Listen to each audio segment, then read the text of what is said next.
The food tray crashed to the floor, and 11-year-old Tyler sat frozen in his wheelchair while the entire cafeteria laughed at him. His hands wouldn't stop shaking. Mashed potatoes splattered across his useless legs.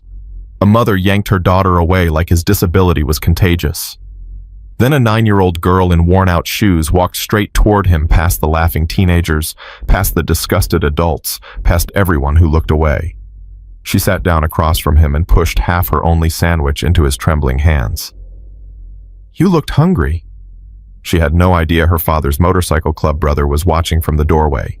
She had no idea that in 24 hours, 600 bikers would thunder into her town to find her. Before we dive into this incredible story, make sure to subscribe to the channel and hit that notification bell so you don't miss what happens next. Drop a comment below telling us what city you're watching from. I love seeing how far these stories travel. Now let's begin. The cafeteria food tray hit the floor with a crash that silenced every conversation in the room. Mashed potatoes splattered across the linoleum. A carton of milk exploded on impact, sending white liquid spreading in all directions. A small plastic cup of applesauce rolled under the nearest table, and in the center of it all sat an 11-year-old boy in a wheelchair, his hands still trembling from the spasm that had betrayed him. Tyler Reeves stared at the mess. His cheeks burned red, his eyes filled with tears he refused to let fall. "Oh my God," a woman at the nearest table said, pulling her daughter closer. "Don't stare, honey." But her daughter was already staring. So was everyone else. A group of teenage boys in the corner started laughing, not loud enough to get in trouble, just loud enough for Tyler to hear. "Dude, did you see that? He just..." One of them mimicked shaking hands and his friends doubled over. Tyler's jaw tightened. He'd heard worse. He'd heard so much worse. But it never got easier. His hands wouldn't stop shaking, and now everyone in this cafeteria knew something was wrong with him. Something broken. Something that made mothers pull their children away like he was contagious. "I'm sorry," Tyler whispered to no one. "I'm sorry, I'm sorry, I'm sorry." He tried to wheel himself away from the mess, but his chair rolled through the spilled milk and the wheels left white tracks on the floor like evidence of his failure. A cafeteria worker approached with a mop, sighing heavily. "Just stay there, kid. I'll clean it up." She didn't say it kindly. She said it like Tyler was an inconvenience, like his existence was just another problem in her already long day. Tyler stopped moving. He sat perfectly still in his wheelchair, hands folded in his lap to hide the tremors, eyes fixed on the floor. If he didn't move, maybe everyone would forget he was there. Maybe they'd go back to their conversations and their meals and their normal lives, and he could disappear. He was very good at disappearing. Across the cafeteria, sitting alone at a corner table with a worn paperback book and half a peanut butter sandwich, 9-year-old Emma Brooks watched everything.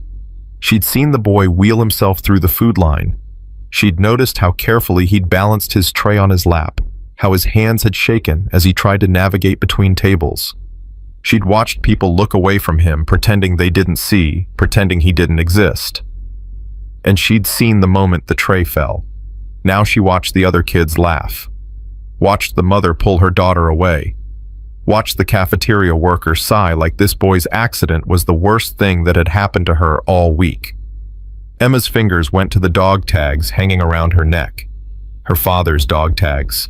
She rubbed them the way she always did when she was thinking hard about something. "What would you do, Daddy?"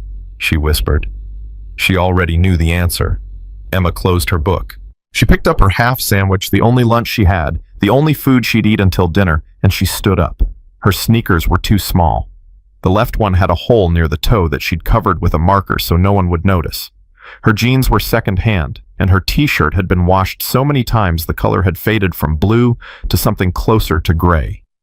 But Emma Brooks walked across that cafeteria like she owned it. She walked past the laughing teenagers, past the mother still shielding her daughter, past the cafeteria worker with her mop, past every single person who had looked away from this boy in the wheelchair.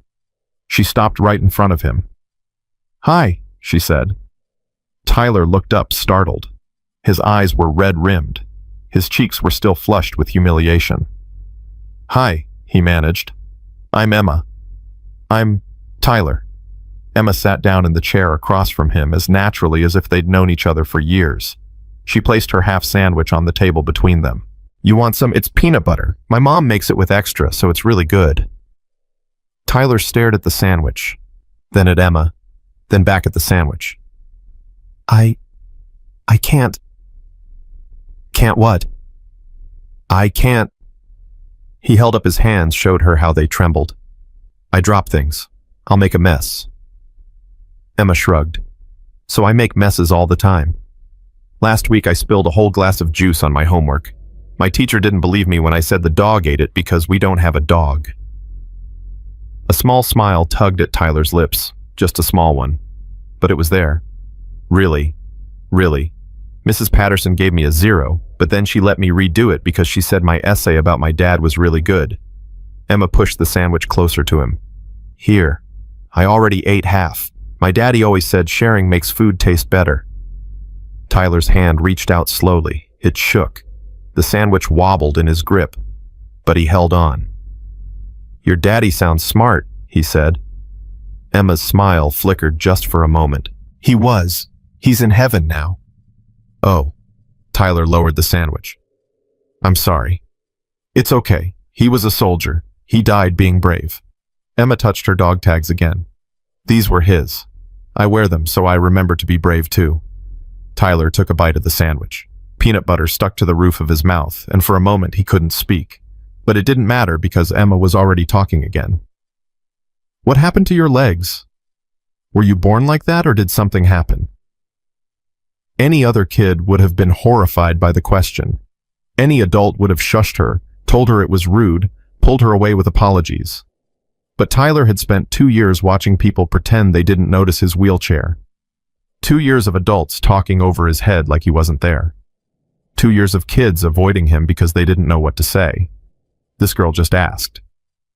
Car accident, Tyler said, 2 years ago. A drunk driver hit us. My mom... He stopped, swallowed hard. Your mom what? She didn't make it. Now it was Emma's turn to be quiet.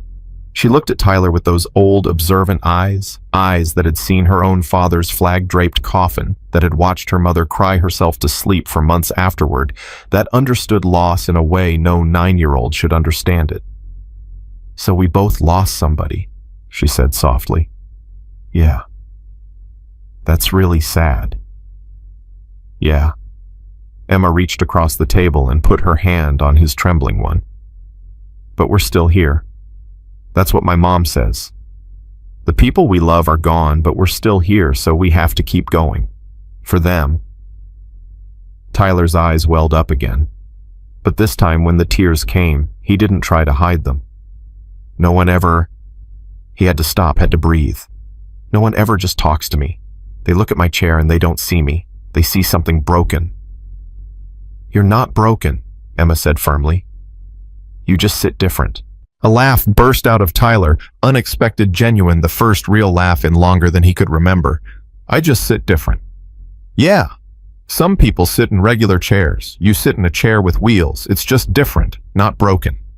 Tyler looked at this girl, this tiny girl with her faded clothes and her dead father's dog tags and her half-eaten sandwich that she'd shared without hesitation, and something cracked open inside him. You're weird, he said. I know. Emma grinned. Want to see a card trick? I'm not very good at it, but my dad taught me before he left, and I've been practicing. Sure. Emma pulled a worn deck of cards from her pocket. Okay, so you pick a card, any card, but don't show me. Marcus Reeves stood frozen in the doorway of the hospital cafeteria. He'd only been gone for 5 minutes. 5 minutes to use the restroom while Tyler got his lunch. 5 minutes to give his son some independence, some normalcy, some space to navigate the world without his father hovering over him. He'd come back to find his son's food splattered across the floor and his son sitting alone in his wheelchair. And for one terrible moment, Marcus had felt his blood pressure spike with protective rage.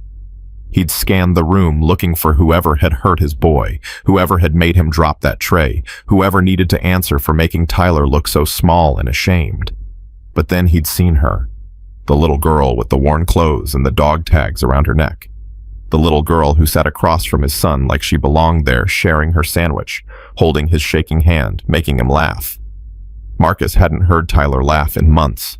He watched them now from the doorway, unable to move. The girl was showing Tyler some kind of card trick, and she was terrible at it. The cards kept slipping and she had to restart twice, but Tyler was patient, waiting, not helping unless she asked.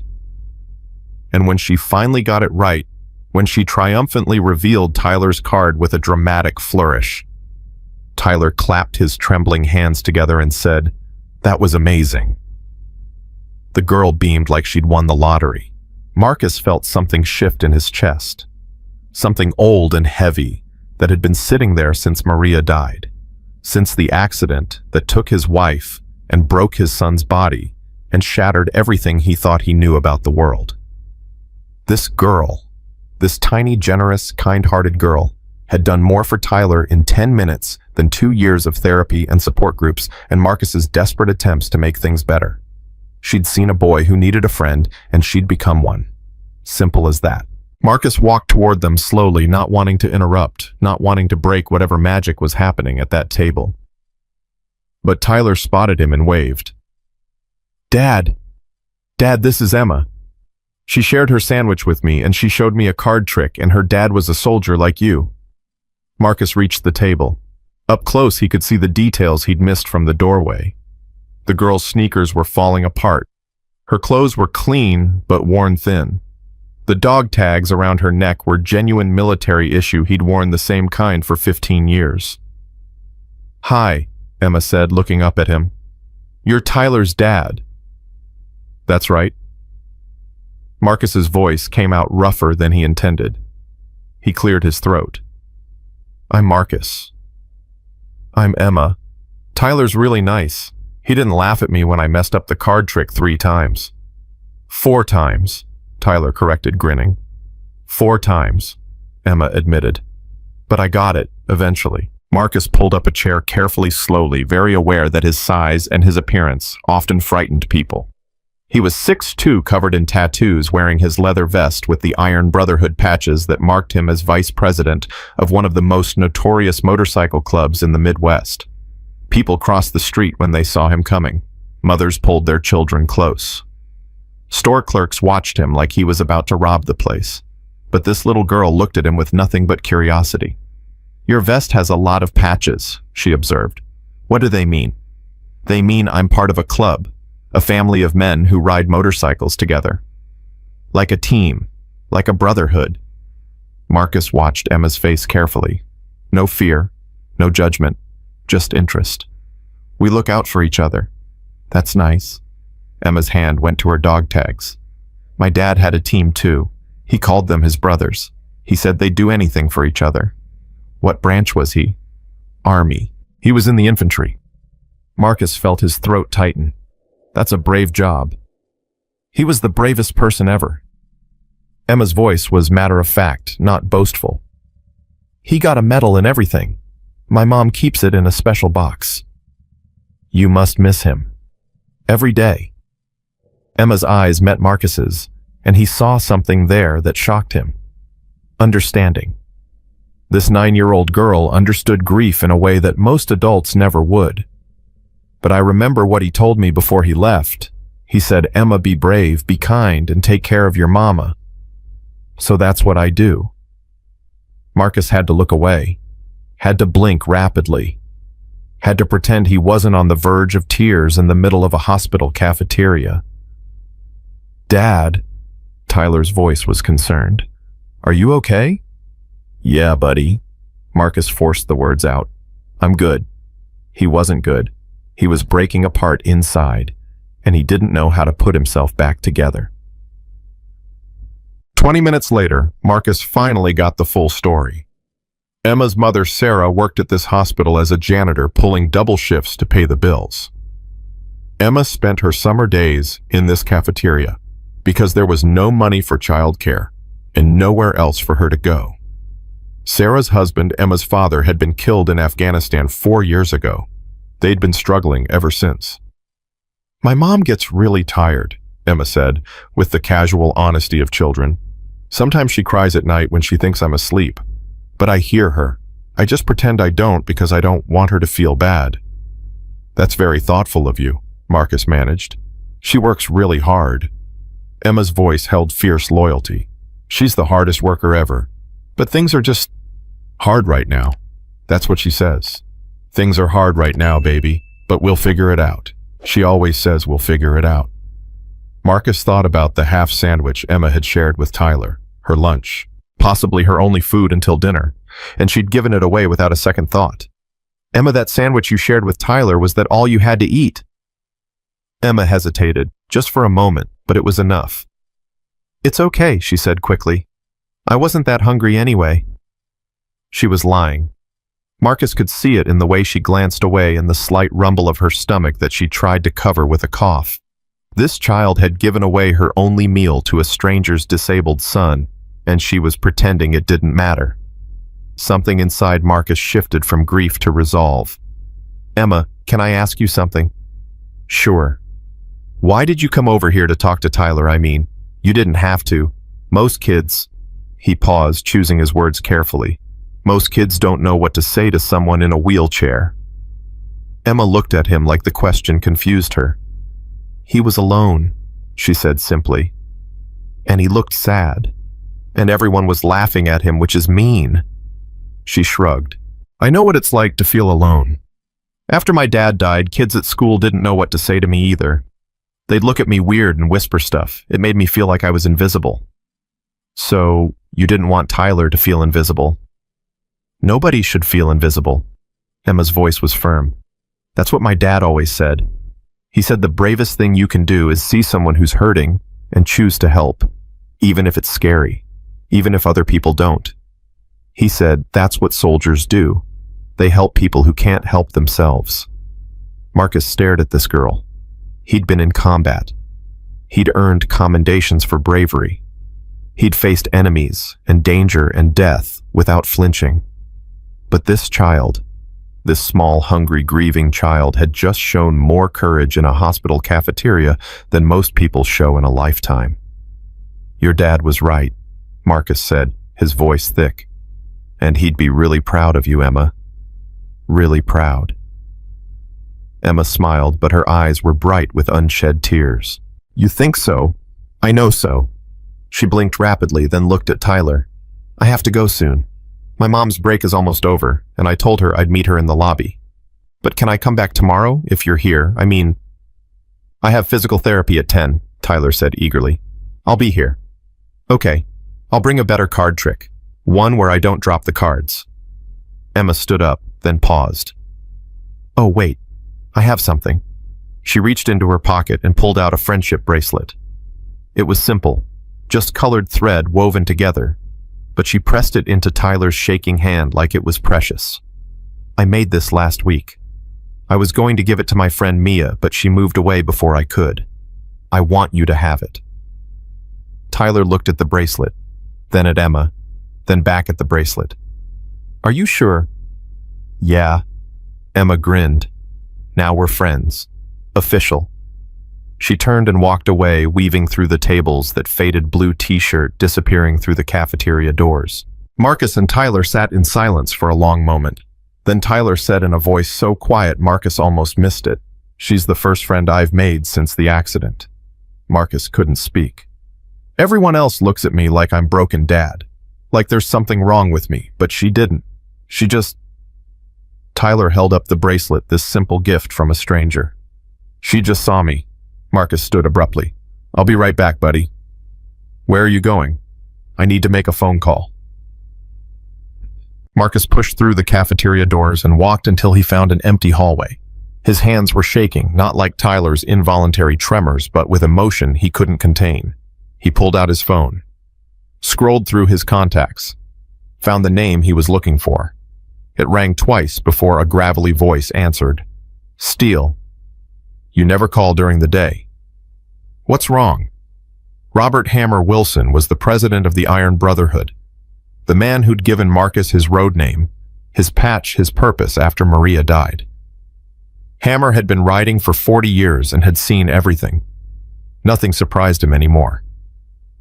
I need your help, Marcus said. Not for me, for someone else. Talk to me. So Marcus talked. He told Hammer about Tyler's accident in the cafeteria, about the laughing teenagers, and the mother who'd pulled her child away. about his son sitting alone in his wheelchair covered in spilled food wanting to disappear. Then he told him about Emma, about the half sandwich, about the dog tags, about a soldier's daughter who'd walked across that room when everyone else looked away, about a 9-year-old girl who'd made his broken son laugh for the first time in months. Her mom's a janitor here, Marcus said. Works double shifts. Husband was killed in Afghanistan 4 years ago. They're struggling, Hammer. Really struggling. The kid was wearing shoes with holes in them, and she gave my boy her only lunch. She didn't hesitate. She saw someone hurting and she helped. Just like her dad taught her. Hammer was quiet for a long moment.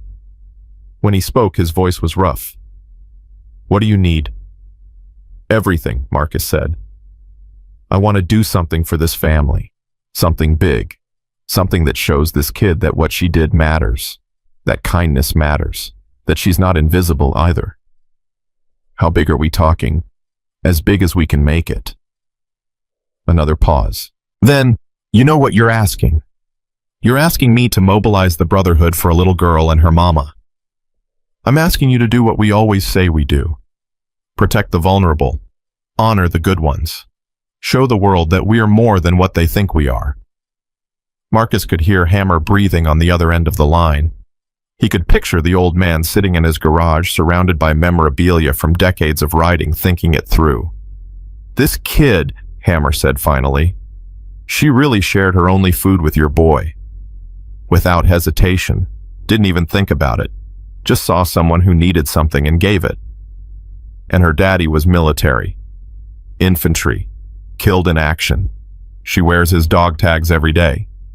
Hammer let out a long breath. Tell me where and when. Cedar Falls, Kansas. The family lives on the east side of town. I'll get you the address. How many brothers you want?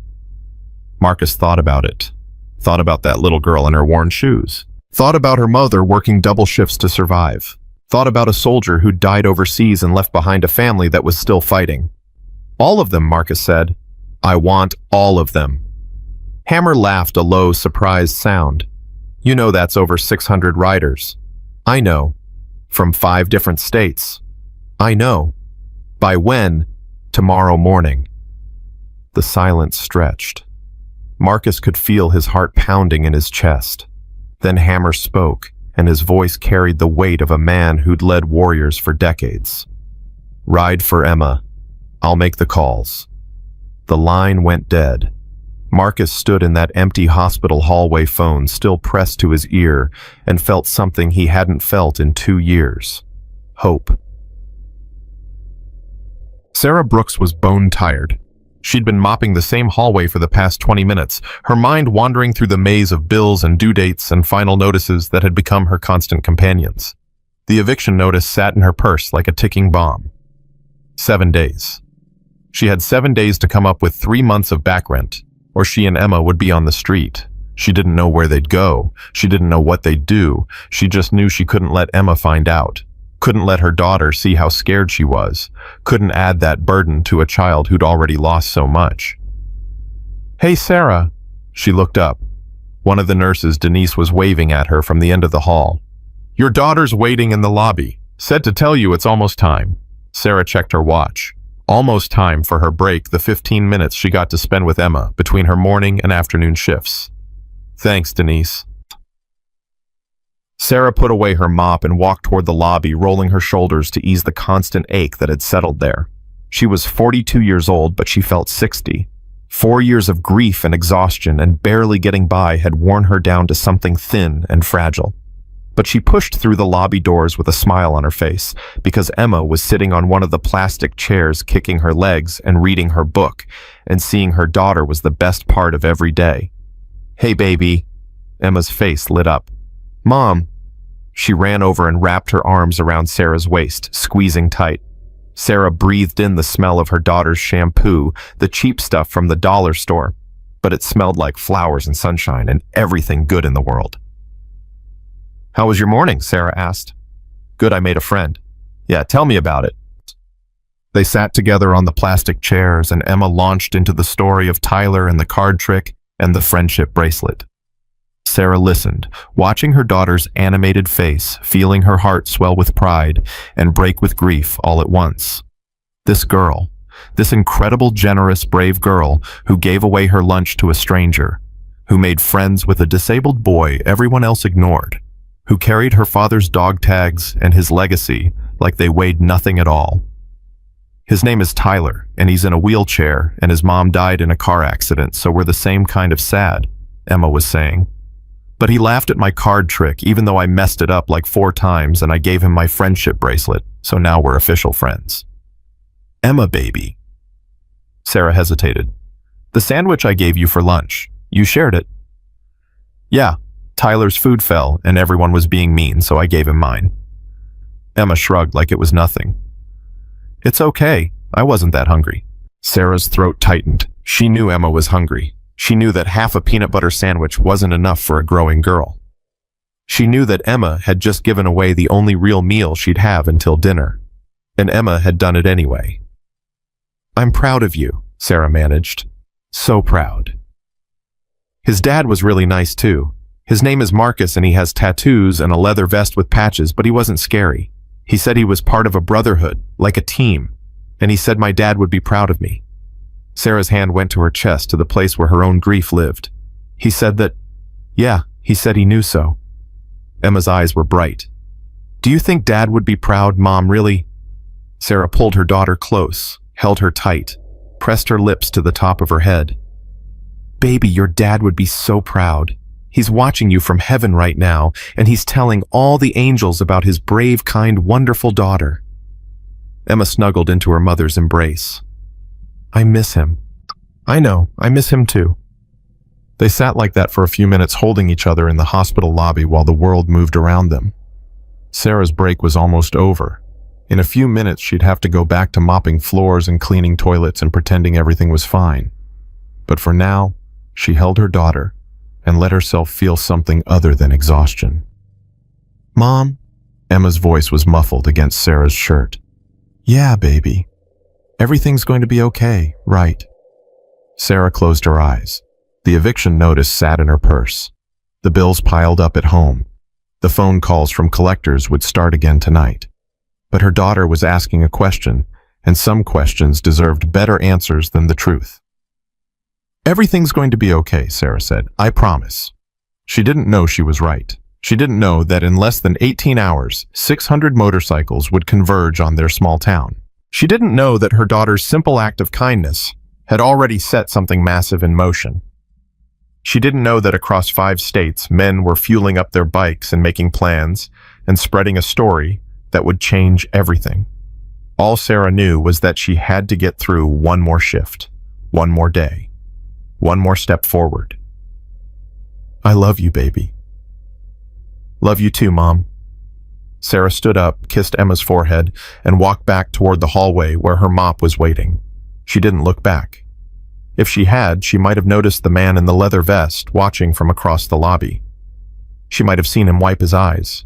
She might have wondered why a stranger was looking at her daughter like she'd hung the moon. But she didn't look back. She just kept walking because that's what mothers do. They keep walking, keep fighting, keep going. Even when everything feels impossible. Even when hope feels like a luxury they can't afford. Even when they don't know that hope is already on its way. By midnight, the phone lines between Iron Brotherhood chapters were burning up. The message spread like wildfire through a network built on loyalty and honor, and the simple power of one story that mattered. Hammer had made his calls, and those calls had spawned more calls. And those calls had reached men in cities and towns across 5 states. In Kansas City, a chapter president named Ghost stood in his garage at 11 p.m. already packing his saddlebags. His wife leaned against the doorframe, arms crossed. You're really doing this? She asked. A soldier's daughter, Ghost said. 9 years old, gave away her only lunch to a disabled kid. Her mom's working double shifts just to keep them off the streets. He shook his head. Yeah, I'm doing this. How many are going? Last count over 400, and they're still coming in. His wife was quiet for a moment. Then she pushed off the doorframe and walked over to him. I packed you sandwiches, she said. Extra ones, in case this little girl needs more food to share. Ghost kissed her long and hard. This is why I married you. Ride safe and take pictures. I want to see your face when you all show up. In Wichita, a mechanic named Crow was under a bike when his phone buzzed with the message. He read it once, read it twice, then rolled out from under the machine and started texting every rider he knew. Ride for Emma. Dawn tomorrow. Cedar Falls, Kansas. Responses came flooding back within minutes. I'm in. Count me. Tell me where to be. Already packing. In Tulsa, a retired Army sergeant named Preacher got the call just as he was about to turn in for the night. When he heard the story, the soldier's daughter, the dog tags, the sacrifice, he didn't hesitate. She's one of ours, he said. Even if she doesn't know it. That girl's a soldier's child, and we don't leave our own behind. By 2 a.m., over 500 riders were confirmed. By 4 a.m., the number had climbed to 600. They came from everywhere. Mechanics and teachers, construction workers and accountants, firefighters and nurses, veterans and civilians, men who'd been riding together for 40 years and men who'd just earned their patches last month. They came because a little girl had seen a disabled boy and chosen to help. They came because her father had been one of them, a soldier, a brother, a warrior who'd given his life for something bigger than himself.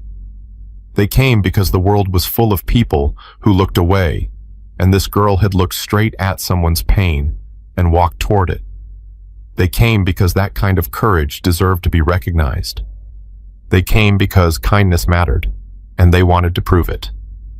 At 5 a.m., as the first hint of dawn touched the horizon, engines began to rumble across 5 states. From Nebraska, Kansas, Oklahoma, Missouri, Colorado, they came. In groups of 5, 10, 20, converging on highways and back roads, heading toward a small town most of them had never heard of. Gas stations saw the traffic increasing and didn't know what to make of it. State troopers noticed the unusual activity and called their supervisors with questions no one could answer. But the riders knew. They knew exactly where they were going and exactly why. Ride for Emma. The sun rose higher. The engines grew louder.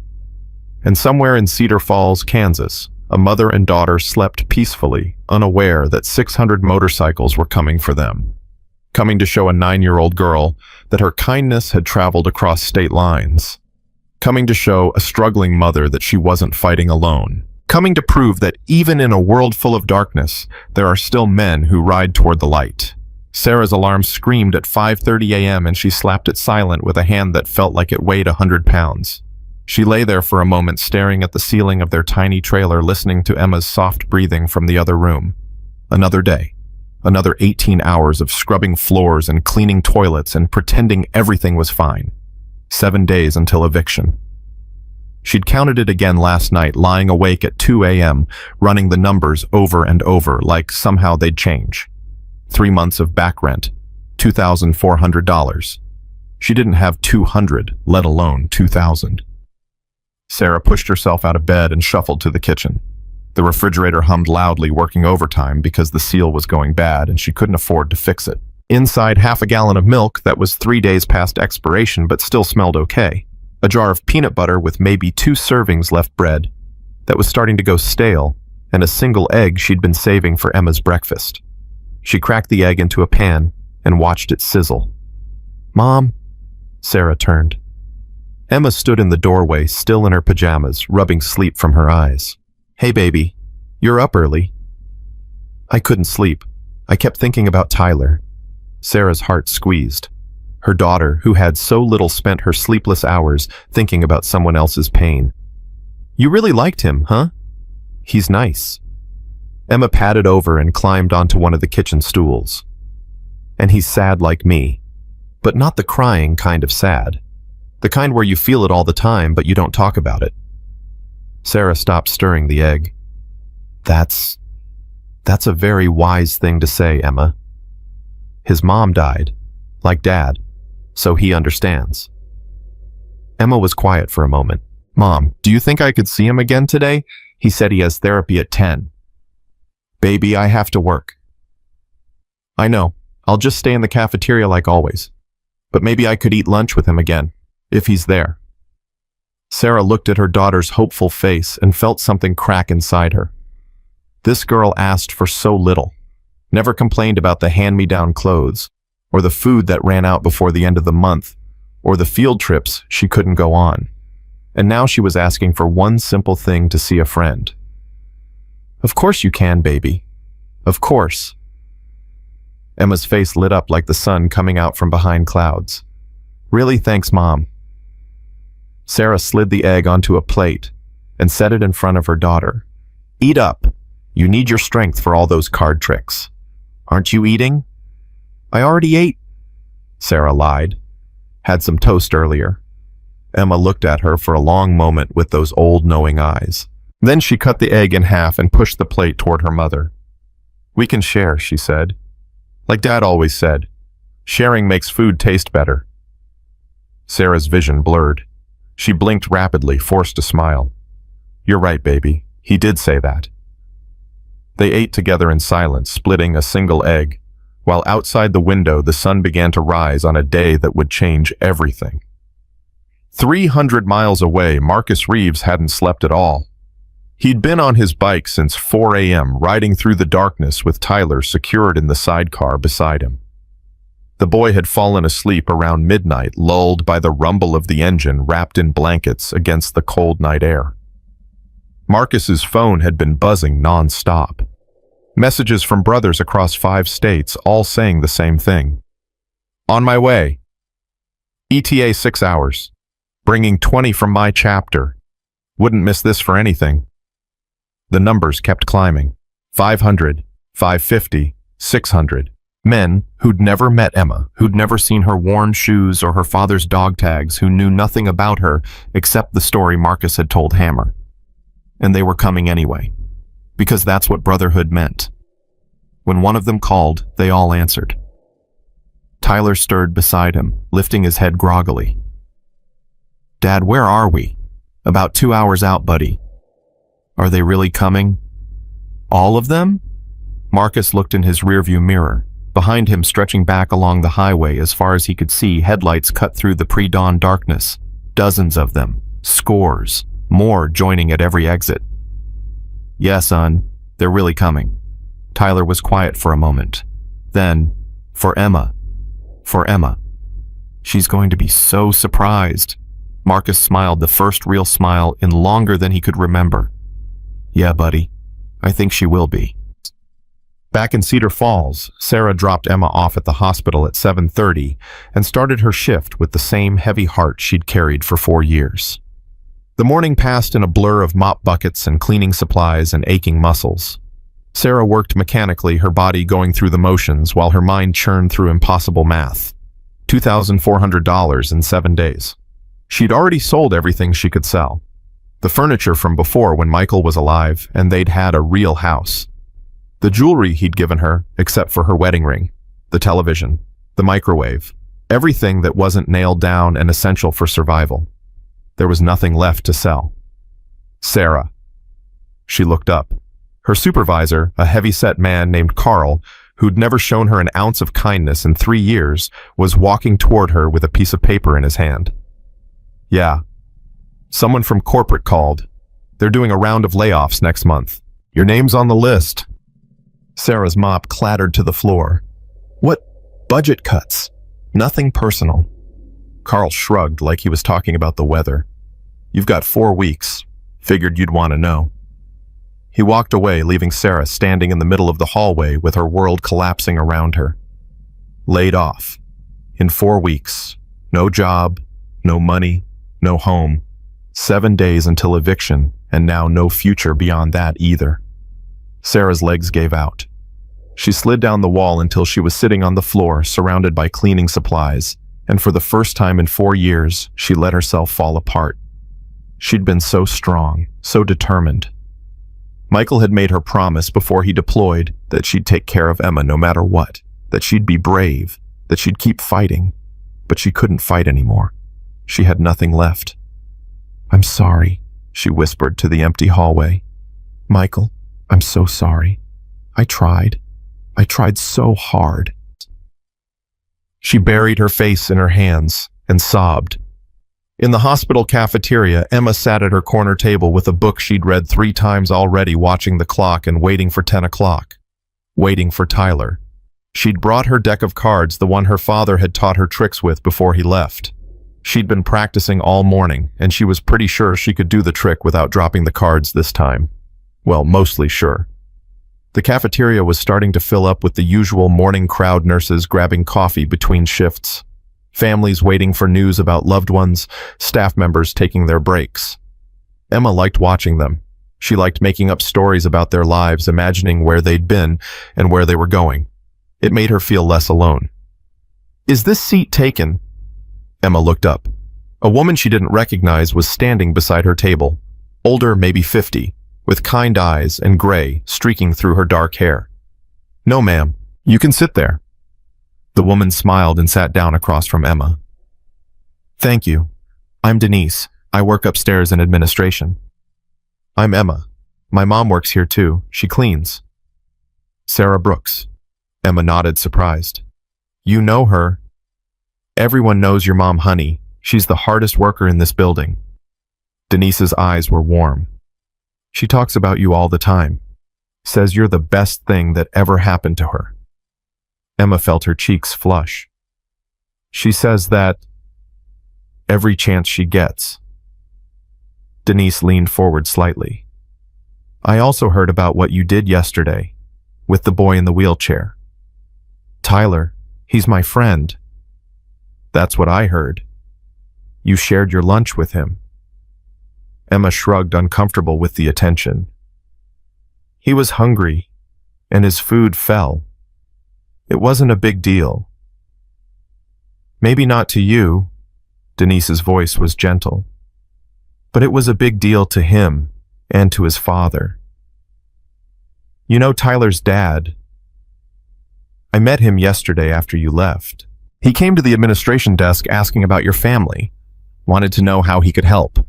Emma's brow furrowed. "Help with what?" Denise opened her mouth to respond, but before she could, the cafeteria doors swung open and Tyler wheeled through, his face breaking into a huge grin when he spotted Emma. "Emma, Tyler." Emma jumped up from her seat, cards scattering across the table. "You came. I told you I would." Tyler navigated between tables, his movements more confident than yesterday. "Dad dropped me off early. He had to make some calls, but he said he'd be back soon." Emma gathered her cards and hurried over to him. "I practiced the trick. I'm way better now." "Well, a little better." "Okay, maybe the same, but I'm going to try anyway." Tyler laughed, that genuine full laugh that had been missing from his life for 2 years. "I can't wait to see it." Denise watched them from the table, a soft smile on her face. These children, she thought. These beautiful, resilient, kind-hearted children. They found each other in the middle of their grief and created something good. The world needed more of that. She pulled out her phone and sent a quick text to her friend in the lobby. "Tell me the second anything unusual happens outside. I have a feeling this is going to be a big day." At 9:15, the first report started coming in. State Trooper Williams was parked at his usual spot on Highway 60 when he noticed the traffic pattern changing. More motorcycles than usual, way more, and they were all heading the same direction. He radioed dispatch. "Hey, we got something weird happening out here.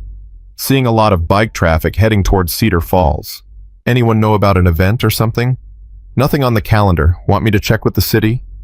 "Yeah, do that, and let me know ASAP." He watched another group of 15 riders thunder past, all wearing matching leather vests, all moving with purpose. Something was definitely happening. At 9:30, Cedar Falls Police Chief Tom Daniels got a call from the state troopers. "Chief, you've got incoming.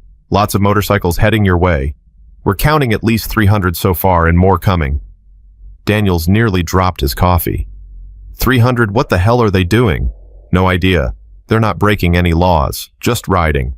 But figured you'd want a heads up." "Yeah, thanks." Daniels hung up and immediately called his dispatcher. "Get everyone on duty, now, and I mean everyone." "What's happening, Chief?" "I don't know yet, but we're about to find out." At 9:45, Sarah Brooks was still sitting on the floor of the hallway. Tears dried on her cheeks, completely unaware of what was approaching. She should get up. She knew she should get up. There was work to do, floors to mop, a job to pretend she still cared about, even though it would be gone in 4 weeks. But she couldn't make herself move. What was the point? Sarah! She looked up. Denise from administration was standing over her, concern written all over her face. Oh God, Sarah, what happened? I'm being laid off. The words came out flat dead. Budget cuts. 4 weeks. Denise crouched down beside her. I'm so sorry. I didn't know. Nobody knows. They just told me. Sarah laughed, but there was no humor in it. Perfect timing, right? I'm getting evicted in 7 days, and now I don't even have a job to lose. Evicted? 3 months behind on rent. I've been trying to catch up, but... She shook her head. It doesn't matter anymore. None of it matters. Denise grabbed Sarah's hands. Listen to me. This is not the end. You hear me? This is not over. How can you say that I have nothing, Denise? Nothing except Emma, and what kind of mother am I if I can't even keep a roof over her head? You're a great mother, the best mother, and Emma knows it. Emma doesn't know anything. She doesn't know we're about to be homeless. She doesn't know I lie to her every single day, telling her everything's going to be okay when it's not. When it's never going to be okay again. Sarah's voice broke. The tears started fresh. Denise pulled her into a hug, holding her tight while she cried. It's going to be okay, Sarah. I know it doesn't feel like it right now, but I promise you. You can't promise that. Nobody can. Actually, Denise said slowly, I think I can. Sarah pulled back, confusion cutting through her grief. What? Denise's phone buzzed. She glanced at it and her eyes widened. Sarah, I need you to come with me. What? Why? Just trust me, please. Sarah let Denise help her to her feet. She wiped her face with her sleeves, tried to make herself presentable, even though she felt like she was dying inside. Where are we going? The lobby. There's something you need to see. They walked through the hospital corridors, Denise moving quickly, Sarah stumbling to keep up. She didn't understand what was happening. Didn't understand why Denise looked so excited, so urgent. They pushed through the lobby doors, and Sarah stopped dead. The lobby was packed with people all crowded around the window staring outside. Phones were raised recording. Someone was crying. Someone else was praying. What is going on? Sarah breathed. Denise pulled her toward the windows. Look. Sarah looked, and her heart stopped. The parking lot was full of motorcycles. Not dozens, not even 100, more than she could count. They filled every space, spilled out onto the street, blocked traffic in both directions. Men in leather vests were climbing off their bikes, removing helmets, stretching legs stiff from hours of riding. And they were still coming. More bikes poured in from every direction, engines roaring chrome glinting in the morning sun. It looked like an invasion. It looked like an army. Oh my God, Sarah whispered. Oh my God, what is this? I don't know, Denise admitted. But they're asking for someone named Emma Brooks. They say they're here for her. Sarah's blood went cold. Emma? She didn't wait for an answer. She turned and ran. In the cafeteria, Emma and Tyler were in the middle of their 5th card trick attempt when the rumbling started. At first, Emma thought it was thunder, but the sound didn't stop. It grew louder and louder and louder. What is that? Tyler asked, his eyes going wide. Emma jumped down from her chair and ran to the window. What she saw made her gasp. Motorcycles. Everywhere. An endless river of them pouring into the hospital parking lot, filling every available space, spilling onto the sidewalks and lawns. Tyler, she breathed. Tyler, come look at this. Tyler wheeled over beside her. His mouth fell open. That's the Brotherhood, he whispered. What? My dad's club. The Iron Brotherhood. That's them. That's their patches. Tyler's voice was shaking. Emma, that's my dad's brothers. All of them. Why are they here? Tyler turned to look at her and his eyes were wet with tears. I think they're here for you. The cafeteria doors burst open. Sarah ran in, wild-eyed, terrified. Emma, are you okay? I'm fine, Mom. What's going on? Sarah grabbed her daughter and pulled her close. I don't know, baby. I don't know, but we need to… Mrs. Brooks. They turned. A man was standing in the cafeteria doorway, tall, covered in tattoos, wearing a leather vest with patches. His eyes were red-rimmed, like he'd been crying, and his hands were trembling slightly. Please don't be afraid, he said. My name is Marcus Reeves. I'm Tyler's father. Dad? Tyler wheeled toward him. You're here. Marcus knelt to embrace his son, but his eyes stayed fixed on Sarah and Emma. Mrs. Brooks, I know this must be terrifying. I know what this looks like, but I promise you we're not here to hurt anyone. We're here because of your daughter. Sarah's grip on Emma tightened. What about my daughter? Marcus stood slowly. He reached into his vest and pulled out an envelope. Yesterday in this cafeteria, your daughter did something that I haven't been able to stop thinking about. She saw my son sitting alone, covered in spilled food, being laughed at by other kids. Everyone else looked away. Everyone else pretended they didn't see. But Emma walked across this room and sat down across from him. She shared her lunch, her only lunch, with a stranger, a disabled stranger that everyone else had decided wasn't worth their time. Sarah's grip loosened slightly. She told me about that. Did she tell you what it meant to Tyler? To me? Marcus's voice cracked. My son hasn't smiled in 2 years. Not since his mother died. Not since the accident that put him in that chair. 2 years of therapy and support groups and me trying everything I could think of, and nothing worked. Nothing got through to him. He paused, steadying himself. And then your daughter sat down with a deck of cards and made him laugh. Really laugh. For the first time since we lost Maria. Emma tugged on her mother's sleeve. Mom, it wasn't that big a deal. It was everything, Marcus cut in. It was everything, Emma. You saw someone who was hurting and you helped. You didn't care about his wheelchair or his shaking hands or what anyone else thought. You just saw a kid who needed a friend. So what is all this? Sarah gestured toward the window, toward the army of motorcycles outside. Why are there hundreds of bikers at my hospital? 612, Marcus said. From 5 different states. They started riding last night as soon as they heard the story. They drove through the night to be here. But why? Marcus held out the envelope. Because kindness like your daughter's deserves to be honored. Because your husband was a soldier, and that makes Emma one of ours, even if she doesn't know it. Because we heard that you're struggling, that you're about to lose your home, that you work double shifts just to keep your family fed. His voice hardened with emotion. And because in a world full of people who look away from suffering, your daughter looked straight at it and walked toward it. That makes her a warrior. And warriors protect their own. Sarah took the envelope with trembling hands. What is this? Open it. She lifted the flap. Inside was a single piece of paper with 3 words written in bold letters. Kindness rides forever. Below the words was a check. Sarah's knees buckled. This is… She couldn't breathe. This is $47,000. Collected in 24 hours from 600 brothers who've never met your daughter but heard what she did and wanted her to know it mattered. Marcus stepped closer. Your rent is paid. Your bills are paid.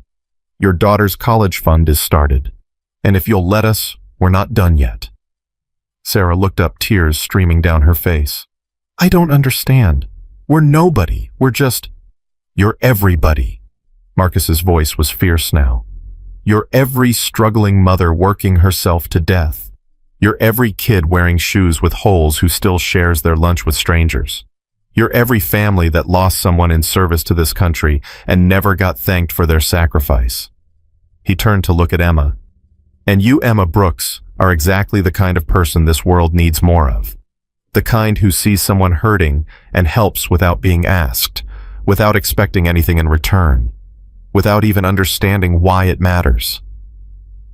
Emma looked at her mother, confusion all over her face. Mom, what's happening? Sarah pulled her daughter close, the check crumpled in her fist, sobbing too hard to speak. Marcus knelt down to Emma's level. "Emma, do you remember what you told me yesterday about what your dad said before he left?" Emma nodded slowly. "Be brave, be kind, and take care of my mama." "That's right." Marcus's voice was thick. "And that's exactly what you've been doing, every single day. You've been brave even when things were hard. You've been kind, even when you had nothing to give.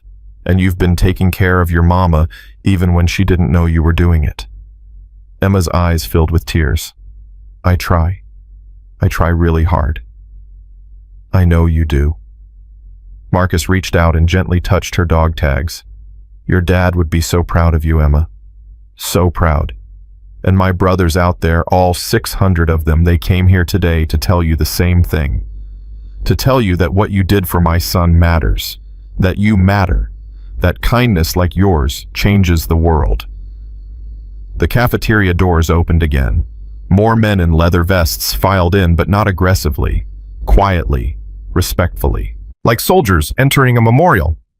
They lined up behind Marcus, these hardened road warriors with their tattoos and their beards and their intimidating appearances. And one by one they nodded at Emma. A silent salute. A recognition of courage. An acknowledgement that this small girl in her worn clothes and her dead father's dog tags was exactly the kind of hero the world needed. Emma looked at them all overwhelmed, not understanding but feeling something shift in her chest. Something that felt like warmth spreading through her whole body. "Tyler," she whispered. Tyler wheeled up beside her and took her hand. His grip was shaky but strong. "Yeah." "Did you know about this?" He shook his head. "Not all of it. Just that my dad was really happy after he met you. Happier than I'd seen him in a long time." Emma squeezed his hand. Then she looked up at Marcus. "Thank you," she said. "But I didn't do anything special. I just shared my sandwich." Marcus smiled through his tears. "That's exactly what makes it special, Emma. You didn't think twice. You just did what was right." He stood and turned to Sarah. "Mrs. Brooks, there are 600 men outside who want to thank your daughter personally. They've been riding all night for this moment. Will you let them—" Sarah looked at Emma. Emma looked back at her mother. "Can we, Mom?" Sarah thought about the eviction notice in her purse, the layoff announcement still ringing in her ears, the impossible mountain of debt that had seemed so insurmountable just an hour ago, and now this, 600 strangers who'd ridden through the night because her daughter shared a sandwich. "Yeah, baby," Sarah whispered. "Yeah, we can." Marcus offered his hand. Sarah took it. And together they walked toward the lobby doors, toward the army waiting outside, toward a moment that would change their lives forever. Emma held Tyler's hand the whole way. She still didn't understand what was happening, but she was starting to realize that maybe, just maybe, her daddy had been right all along. Kindness mattered, even when you had nothing, especially when you had nothing. The lobby doors opened, and the roar of 600 voices rose to greet them. The sound hit Emma like a wall. 600 voices, 600 engines, 600 men who had ridden through the night, and now they were cheering. For her. Emma's grip on Tyler's hand tightened so hard her knuckles went white. "Mom," she whispered. "Mom, I'm scared." Sarah pulled her daughter close. "It's okay, baby. I've got you." But Sarah was shaking too. Her legs felt like water. Her heart was pounding so hard she could hear it in her ears. This couldn't be real. This couldn't be happening. Marcus stepped forward and raised his hand. The crowd went silent, instantly, completely, like someone had hit a mute button on the entire world. "Brothers," Marcus called out, "this is Emma Brooks. This is the girl I told you about." For a moment, nothing happened. The silence stretched. Emma felt every eye on her, and she wanted to disappear, wanted to shrink down to nothing and hide behind her mother forever. Then a man in the front row removed his sunglasses. He was huge, maybe 6'5", with a gray beard that reached his chest and arms covered in tattoos. He looked like the kind of person you'd cross the street to avoid. He walked toward Emma. Sarah's arm tightened around her daughter, her whole body tensed, ready to run, ready to fight, ready to protect her child with everything she had. The man stopped 3 feet away. He looked down at Emma with eyes that were surprisingly gentle. Then he dropped to one knee. "Thank you," he said, his voice rough with emotion. "Thank you for what you did for Tyler, for showing my brother Marcus that there's still good in this world." Emma stared at him, frozen. Behind him, another man knelt. Then another. Then 10 more. Then 50. One by one, 600 bikers dropped to their knees in front of a 9-year-old girl in worn clothes and her dead father's dog tags. Sarah's hand flew to her mouth. A sob escaped before she could stop it. "Oh my God," she breathed. "Oh my God." The gray-bearded man spoke again. "My name is Robert Wilson. My brothers call me Hammer. I'm the president of the Iron Brotherhood." He reached into his vest and pulled out something small, something that glinted in the morning light. "And I'd like to give you this." He held it out to Emma. A pin. Small silver shaped like a motorcycle with wings. "This is our honorary membership pin," Hammer said. "We've only given out 3 in 40 years. You're the 4th, and you're the youngest, by about 30 years. Emma looked at the pin, then at Hammer, then at her mother. "I don't understand," she whispered. "I just shared my sandwich." Hammer smiled. It transformed his whole face, made him look almost kind. "That's exactly why you deserve it, sweetheart. Because you don't understand. Because to you it wasn't a big deal. You saw someone hungry and you shared what you had. You didn't think about what you'd lose. You didn't hesitate. You just did what was right." He pressed the pin into her palm. "That's rarer than you know, and it's worth more than you can imagine." Emma's fingers closed around the pin. It was warm from Hammer's hand. "Thank you," she managed. "Thank you, Mr. Hammer." A ripple of laughter went through the crowd. Hammer's smile widened. "Just Hammer, sweetheart. Nobody calls me Mister." He stood and stepped aside, and suddenly there was a line. A line of 600 men stretching across the parking lot and down the street, all waiting to meet Emma. The first man in line approached. He was younger than Hammer, maybe 30, with a shaved head and tears running openly down his cheeks. "I have a daughter your age," he said, crouching down to Emma's level. "Her name's Lily. She's got your eyes, you know, that same kindness." He pulled a small stuffed bear from inside his jacket. "I bought this at a gas station at 3 a.m. because I wanted to give you something. It's not much, but..." "It's perfect," Emma said, taking the bear. "Thank you." The man nodded, unable to speak, and moved on. The next man stepped forward, then the next, then the next. They brought gifts, small things mostly, toys and books and candy and gift cards, things they'd grabbed at truck stops and gas stations during their all-night ride. Things that weren't expensive but were chosen with care. A coloring book from a man who said his granddaughter loved to draw. A deck of cards from a man who'd heard about Emma's tricks and wanted her to have a better set. A bracelet made of leather and silver from a man who said he'd made it himself during the ride. Each gift came with a story. Each story came with tears. "You remind me of my sister. She passed away last year. She was kind like you. My boy's in a wheelchair too. Nobody ever sat with him at lunch. Thank you for sitting with Tyler. I lost my dad when I was 12. Seeing you with those dog tags, it got me, kid. It really got me." Emma accepted each gift, thanked each person, listened to each story. She didn't understand why they were crying. She didn't understand why her small act had brought all these people here.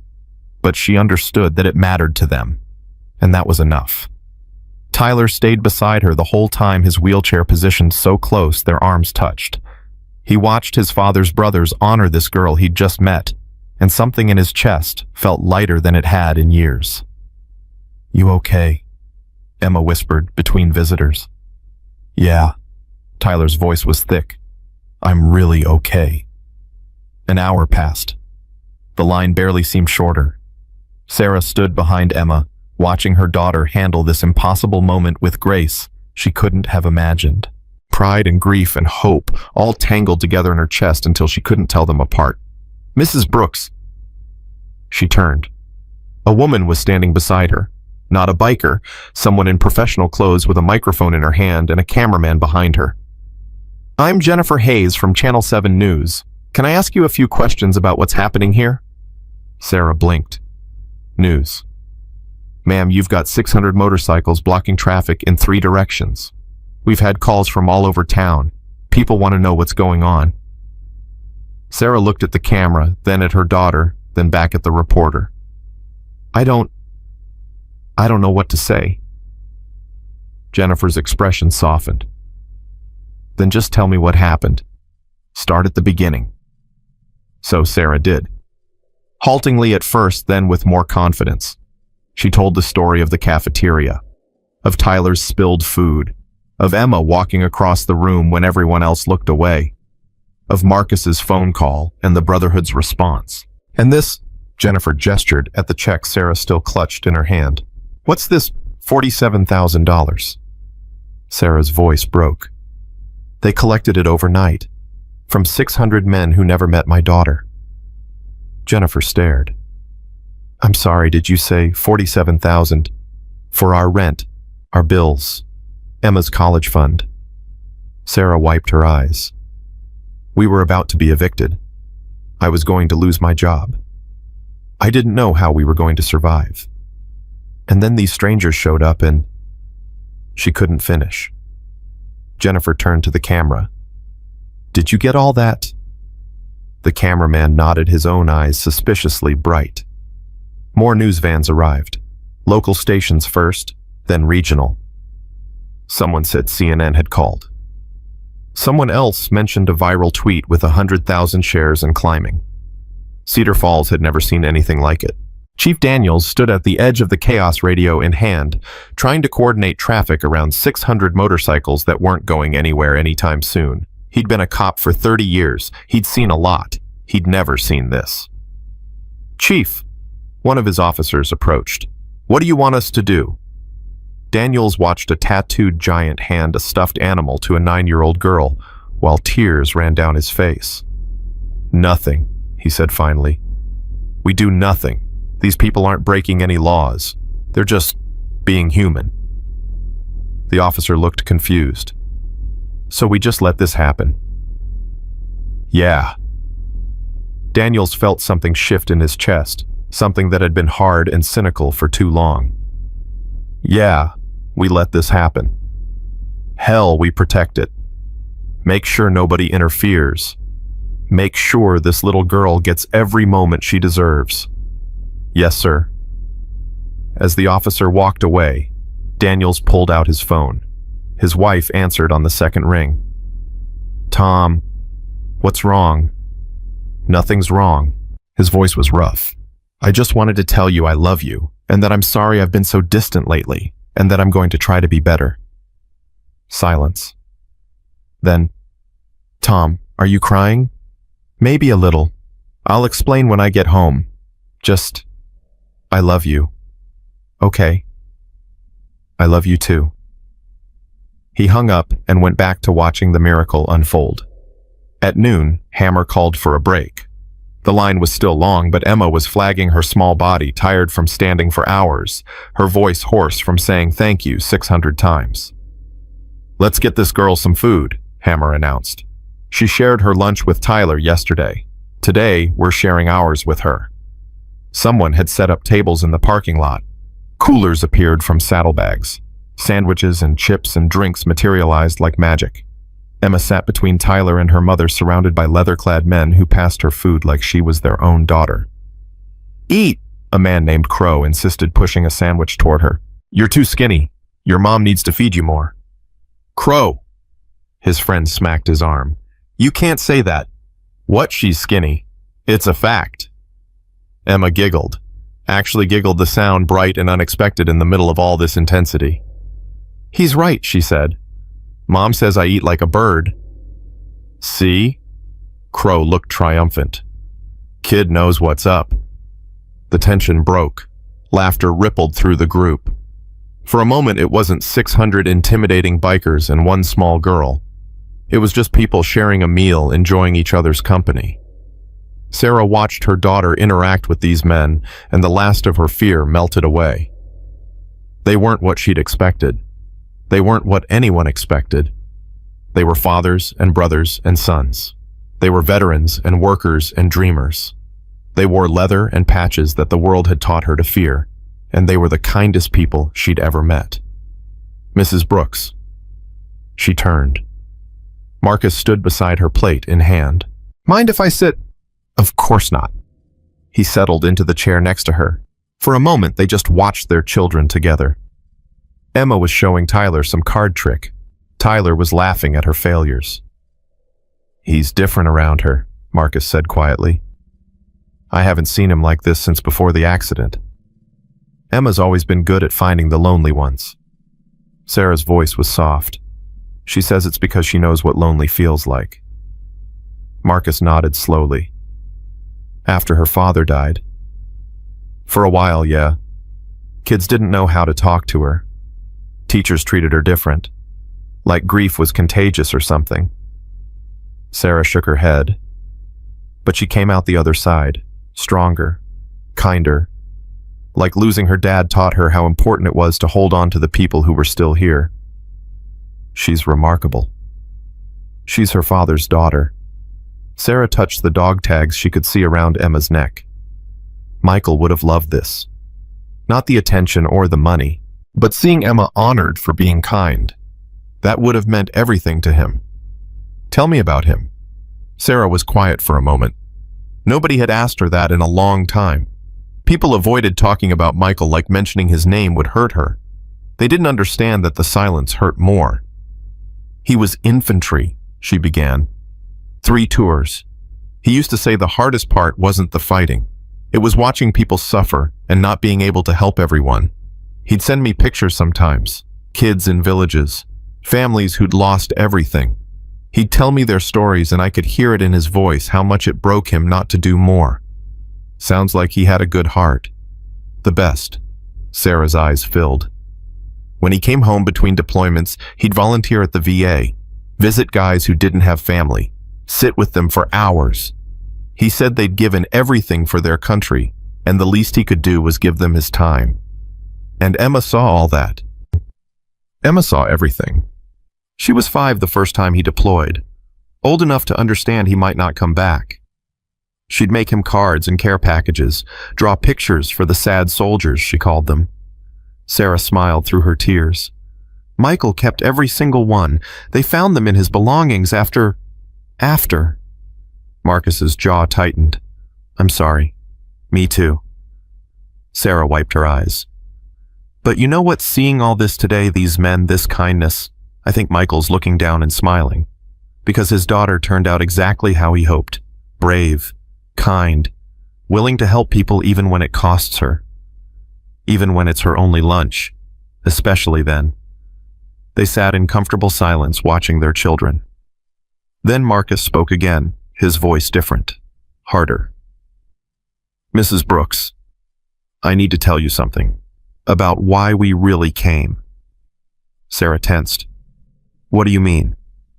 The money, the show of support. It's all real. But it's not the whole reason. Marcus turned to face her.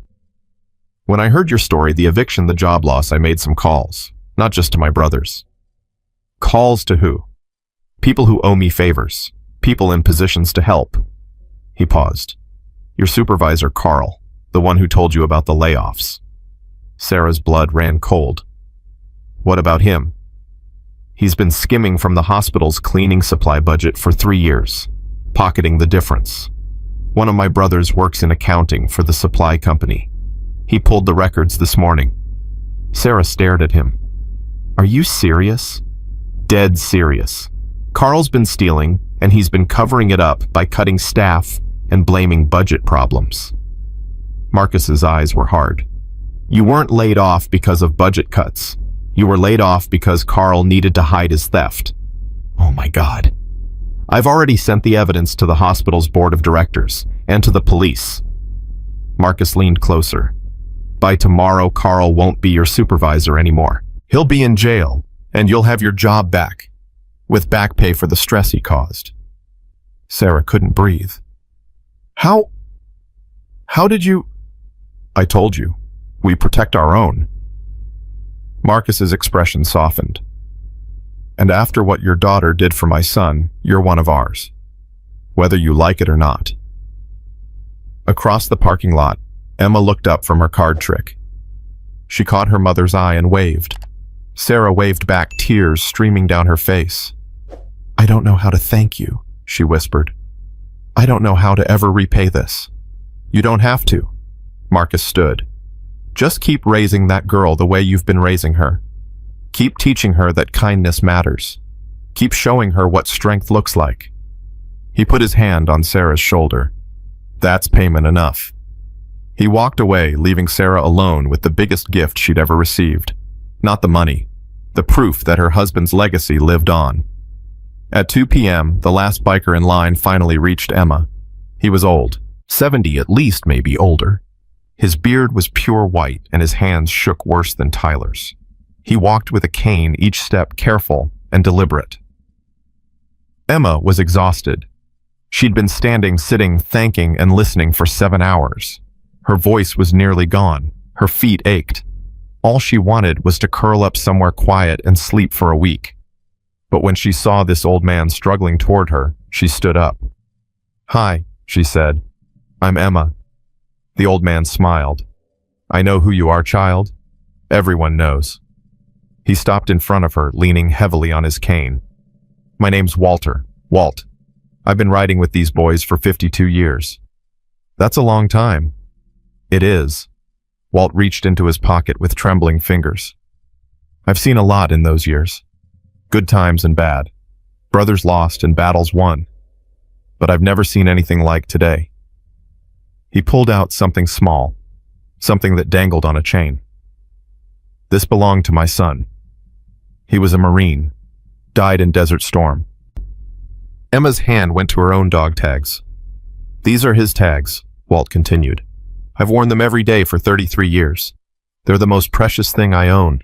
He held them out to her. "And I want you to have them." "What?" "No." Emma stepped back, shaking her head. "I can't take those. They're your son's. That's exactly why I want you to have them." Walt's eyes were wet, but his voice was steady. "My boy was like you, Emma. He had a good heart. He saw people in trouble and he helped. That's why he became a Marine. That's why he gave his life. Because he believed that good people had to stand up for others." "But you remind me of him." Walt's voice cracked. "Your kindness, your bravery, the way you wear your daddy's tags like they're part of you." He pressed the chain into her hands. "Take them. Please. Let my boy's memory live on with someone who understands what he believed in."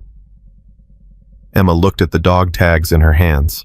She looked at her mother, who was crying openly. She looked at Tyler, who nodded encouragingly. Then she looked at Walt. "I'll take care of them," she promised.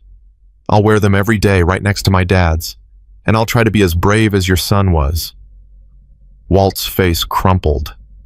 A sob escaped him, the sound of 33 years of grief, finally finding release. He pulled Emma into a hug.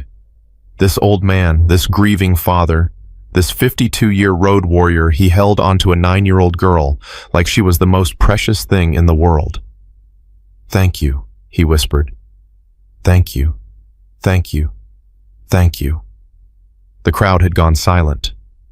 600 men watched this moment, and not a single eye was dry. Emma hugged Walt back, her small arms barely reaching around him. "Your son would be proud of you," she said, "for giving his tags to someone else. That's really brave."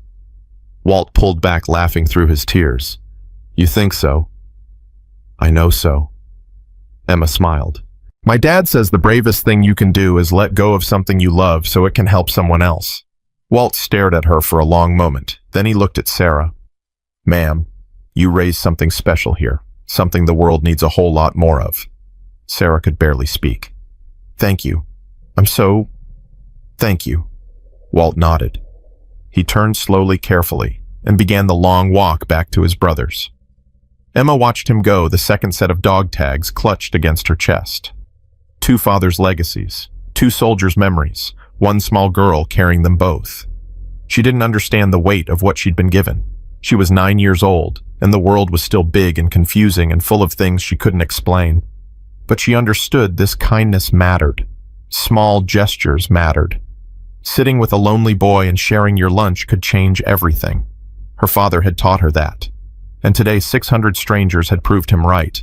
The afternoon sun was starting to sink when Hammer gathered everyone together for one final moment. "Brothers," he called out, "it's time." The bikers formed a circle. Emma, Sarah, and Tyler in the center, Marcus beside his son, Hammer in front. Today we witnessed something that doesn't happen often. A reminder of why we ride, why we wear these patches, why we call ourselves brothers. Hammer's voice carried across the crowd. This little girl showed us that the heart doesn't need to be big to hold a lot of love, that giving doesn't require having much to give, that kindness isn't about grand gestures, it's about seeing someone who needs something and choosing to help. He raised his fist. "For Emma." 600 fists rose in unison. "For Emma." The roar shook the ground. It echoed off buildings and rolled down streets and reached people miles away who would wonder what that sound was. Emma stood in the center of it, all overwhelmed, confused, and deeply, profoundly grateful. "Thank you," she called out, her voice small against the thunder. "Thank you for coming. Thank you for the gifts. Thank you for being so nice to me and my mom." The crowd went quiet, straining to hear her. "I don't really understand why you did all this. I just shared my sandwich with Tyler because he was hungry and alone. That's what my dad taught me to do. He said being kind doesn't cost anything, but it can mean everything to someone who needs it."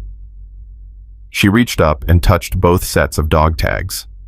"I miss my dad every day, but today I feel like he's really close. Like he's watching and smiling and telling me I did good." Her voice wavered. "So thank you for making me feel like that. Thank you for making my mom cry happy tears instead of sad ones.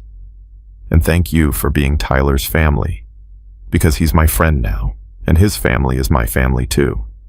The silence held for one more heartbeat. Then Hammer smiled. "You heard the lady, brothers. We're family now." He turned to the crowd. "Time to ride." Engines roared to life. 600 motorcycles thundering in unison, a sound like the heartbeat of the world. Emma watched them go, one by one, each rider giving her a nod or a wave or a salute as they passed. The line seemed endless, a river of chrome and leather and humanity. And at the very end, riding beside Hammer, was Marcus, with Tyler in his sidecar. They stopped in front of Emma. "See you soon, friend," Tyler said, his smile brighter than she'd ever seen it. "See you soon," Emma promised. Marcus looked at Sarah. Something passed between them, understanding gratitude, the beginning of a friendship that would last a lifetime. Then he revved his engine and joined the river of brothers heading home. Emma stood with her mother and watched until the last bike disappeared from view. The silence that followed felt sacred somehow, heavy with meaning. "Mom," Emma said finally. "Yeah, baby. Did that really just happen?" Sarah laughed. It was a strange sound, watery and broken and beautiful. "Yeah, baby, that really just happened." Emma leaned against her mother's side. "I think Dad sent them," she said quietly. "I think he's been watching this whole time and he asked God to send us some help." Sarah's heart clenched. She wrapped her arm around her daughter. "I think you might be right." They stood there together as the sun began to set, a mother and daughter who had started this day with nothing and ended it with everything. The story went viral before Sarah and Emma even made it home. Sarah's phone started buzzing while they were still standing in the hospital parking lot watching the last traces of motorcycle exhaust fade into the evening air. She pulled it out of her pocket and stared at the screen. 47 missed calls, 200 text messages, notifications from apps she didn't even remember downloading. "Mom," Emma tugged at her sleeve. "What's wrong?" I don't know." Sarah scrolled through the messages, her eyes widening with each one. "People are calling me. People I haven't talked to in years. Your Aunt Jenny in Florida, Uncle Robert in Texas, my college roommate." Her phone buzzed again. Another call. This time she recognized the number. "Hello." "Sarah. Sarah, it's Margaret from church. I just saw you on the news. On the actual news, CNN, Sarah. You and Emma are on CNN. Sarah's legs went weak. What? The story about the bikers. It's everywhere. Everyone's sharing it on Facebook. My phone hasn't stopped ringing. People want to know if it's really you, if you're really from Cedar Falls, if... Margaret, slow down. What do you mean it's on CNN? Turn on any channel, honey, any channel. You're the top story. Sarah hung up and looked at Emma. We need to get home. They practically ran the 4 blocks to their trailer. Sarah fumbled with her keys, dropped them twice, finally got the door open. She grabbed the remote and turned on their ancient television, the one with the crack in the corner that she'd been meaning to replace for 3 years. Emma's face filled the screen. Not just Emma. The whole scene. 600 bikers kneeling. Hammer presenting the pin. Walt giving his son's dog tags. The check for $47,000. The CNN anchor's voice cut through. Remarkable scene in the small town of Cedar Falls, Kansas, where over 600 members of the Iron Brotherhood Motorcycle Club gathered to honor a 9-year-old girl who shared her lunch with a disabled boy. The story has captivated millions, with videos of the event already viewed over 20 million times on social media. Sarah sat down heavily on the couch. Emma climbed up beside her. Mom, that's us. I know, baby. Why are we on TV? Because... Sarah couldn't find the words. Because what you did mattered, Emma. It mattered so much that the whole world wants to hear about it. The news cut to an interview with Marcus. He was standing by his motorcycle, Tyler, in the sidecar beside him. She didn't see a disabled kid, Marcus was saying, his voice rough with emotion. She just saw someone who needed a friend. In a world where everyone looks away, this girl walked toward the pain. That's rare. That's worth honoring. The anchor came back on. The story has sparked a national conversation about kindness and community. A GoFundMe page set up by the Iron Brotherhood has already raised over $200,000 for the Brooks family, with donations pouring in from all 50 states and 17 countries. Sarah's hand flew to her mouth. 200,000. It was 47,000 this morning, Emma said, confused.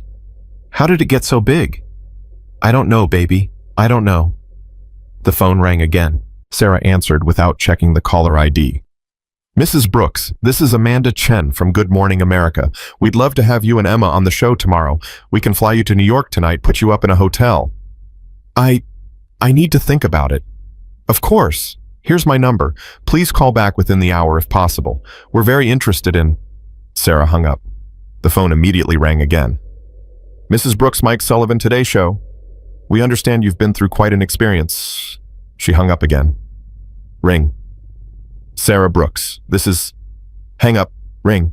Mom, make it stop, Emma said, covering her ears. Sarah turned off her phone. The silence felt like a physical relief. What's happening? Emma whispered. Why does everyone want to talk to us? Sarah pulled her daughter close. Because the world needs good news, baby, and you gave them something to believe in. The doorbell rang. Sarah tensed. Stay here. She walked to the door and peered through the small window. A woman stood on their tiny porch, professionally dressed, holding a tablet and looking nervous.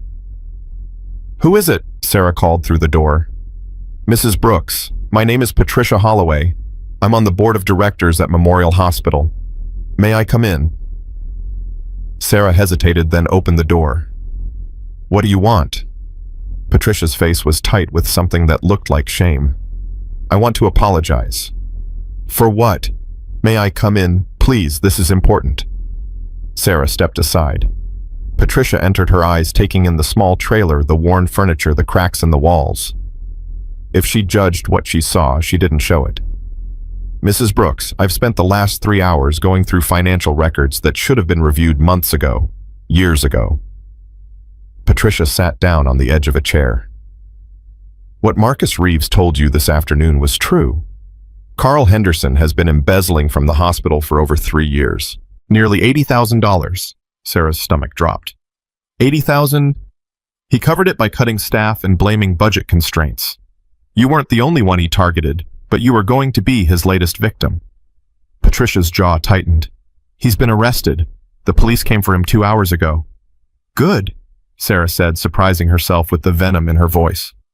There's more. Patricia pulled up something on her tablet. The board held an emergency meeting this evening. We've reviewed your employment record. You've never missed a shift, never had a complaint, never done anything but work hard and take care of this hospital for 3 years. I needed the job, and you deserved better than what we gave you. Patricia looked up, meeting Sarah's eyes. We're offering you a new position. Patient-family liaison. It's a desk job, regular hours, better pay. You'd be helping families navigate the hospital system, connecting them with resources, being there for people who are scared and confused. Sarah stared at her. Why would you offer me that? Because you're good with people. Because you know this hospital inside and out. And because... Patricia hesitated. Because after watching what happened today, we realized that kindness isn't just something that sounds nice. It's something that changes things. Your daughter showed us that. We'd like you to bring that same spirit to our organization in an official capacity. How much better pay? $42,000 a year, plus benefits, plus a signing bonus that should cover your back rent and then some. Sarah couldn't breathe. This morning she'd been facing eviction, job loss, and complete hopelessness. Now, can I think about it? Of course. Take all the time you need. Patricia stood to leave, then paused. Mrs. Brooks. For what it's worth, I watched the videos today. All of them. Your daughter is extraordinary. And the apple clearly didn't fall far from the tree. She let herself out. Sarah sat frozen on the couch, her mind reeling. Mom. Emma appeared in the doorway. Who was that? That was... Sarah laughed, the sound slightly hysterical. That was our future baby. That was everything changing. Emma didn't understand, but she walked over and hugged her mother anyway. I love you, Mom. I love you too, baby. More than you'll ever know. The night passed in a blur of phone calls Sarah ignored and news coverage she couldn't stop watching. Somewhere around midnight, Emma fell asleep on the couch with her head in her mother's lap. Sarah stroked her daughter's hair and watched the numbers on the GoFundMe page climb higher and higher. 300,000, 350, 400. By 2 a.m., it had crossed $500,000. Sarah didn't sleep. She couldn't. Her mind was racing, trying to process everything that had happened, everything that was still happening. At 6 a.m., her phone buzzed with a text from an unknown number. Mrs. Brooks, this is Marcus Reeves. I know it's early, but something's happening that you need to see. Turn on Channel 4. Sarah grabbed the remote and flipped to the local news. The anchor's face was grave. Breaking news this morning. Carl Henderson, the Memorial Hospital supervisor arrested yesterday for embezzlement, has been connected to a larger fraud scheme involving several local businesses. Sources say federal investigators have been called in. Sarah sat up straighter. Henderson allegedly operated a network of shell companies that siphoned money from multiple employers over the past decade. The total amount stolen is estimated at over $500,000. 3 other individuals have been arrested in connection with the scheme, including Henderson's brother-in-law, who served on the Cedar Falls City Council. The screen cut to footage of men in handcuffs being led into police cars. The investigation began after evidence was anonymously submitted to hospital board members yesterday afternoon. That evidence has since been turned over to the FBI. Sarah's phone buzzed again. Marcus. Told you we protect our own. Carl was dirty. We made sure everyone knew. Sarah typed back with shaking fingers. How did you know about all of it? Marcus. We didn't. We just pulled the thread. It unraveled on its own. Thank you. I don't know what else to say. You don't have to say anything. Just take care of that girl. Sarah set down her phone and looked at Emma, still sleeping peacefully on the couch. This man, this stranger she'd met less than 24 hours ago, had not only given her family money and hope. He'd exposed a criminal conspiracy that had been draining their community for years. All because Emma shared a sandwich with his son. The ripples just kept spreading. Emma woke up at 7 a.m. rubbing her eyes and yawning. Mom, did you stay up all night? Couldn't sleep. Is everything okay? Sarah smiled, and for the first time in years it reached her eyes. Everything is better than okay, baby. Everything is amazing. Her phone rang. She checked the caller ID and answered. Mrs. Brooks, this is Jennifer Hayes from Channel 7. We spoke yesterday. I remember. I'm calling because something's happened that I think you should know about. Several local businesses have reached out to us this morning. They want to help your family. Help how? The owner of Cedar Falls Hardware wants to renovate your trailer for free. The grocery store is offering a year of free groceries. The dentist downtown wants to provide free dental care for Emma. And that's just the start. I have a list here of over 30 businesses. Sarah's hand trembled. Why would they do that? Because your daughter reminded them what this town used to be. Before the factory closed, before everyone got so focused on just surviving. She reminded them that we're supposed to take care of each other. Sarah couldn't speak. Mrs. Brooks, are you there? I'm here, Sarah managed. I don't know what to say. Say yes. Let them help. Let Emma's kindness ripple out even further. Okay. Yes. Tell them yes. She hung up and burst into tears. Emma was at her side instantly. Mom, what's wrong? Nothing's wrong, baby. Sarah pulled her daughter into her arms. Everything's right. For the first time in 4 years, everything is finally right. They held each other in their tiny trailer while the morning sun streamed through the windows, and Sarah let herself believe that maybe, just maybe, the worst was behind them. At 9 a.m., a truck pulled up outside.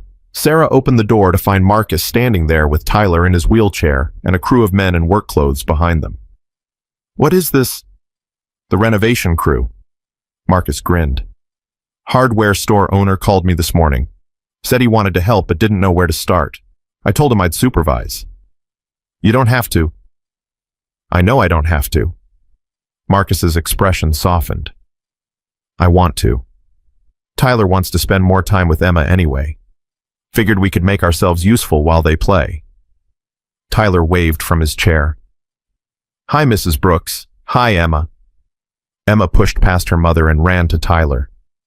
You came back. Dad said we could stay for a few days. Is that okay? That's amazing. Emma grabbed the handles of his wheelchair. Come on, I want to show you my room. It's really small, but I have books and my cards and... She wheeled him inside, chattering the whole way. Marcus watched them go with a look Sarah recognized. The look of a parent seeing their child happy. She's good for him, Marcus said quietly. I haven't seen him this excited about anything since before the accident. She talks about him constantly, Sarah admitted. Even in her sleep. Tyler this, Tyler that. I think you're stuck with us. Worse things could happen. The renovation crew got to work. Sarah tried to stay out of their way, but they kept pulling her aside to show her plans, ask her opinions, make sure she approved of every change. New windows here, ma'am. These old ones are letting in drafts. We're reinforcing the floor. It's not safe the way it is. What color do you want the kitchen? We've got samples. By noon, the trailer had been transformed. New windows installed, floors reinforced, fresh paint on the walls. A crew was working on the roof while another fixed the plumbing that had been leaking for months. Sarah stood in the middle of it all, overwhelmed. This is too much, she said to Marcus. This is way too much. It's exactly enough. Marcus handed her a cup of coffee. Your daughter gave my son his smile back. You think I'm going to let you live in a falling apart trailer after that. But the money, the time, doesn't matter. Marcus's voice was firm. In my world, we pay our debts, and I owe your daughter a debt I can never fully repay. So I'm going to spend the rest of my life trying. Get used to it. Sarah laughed despite herself. You're very stubborn. It's been noted. From inside the trailer, Emma's voice rang out. Tyler, watch this. I finally got the trick right. A pause. Then Tyler's laughter, bright and genuine.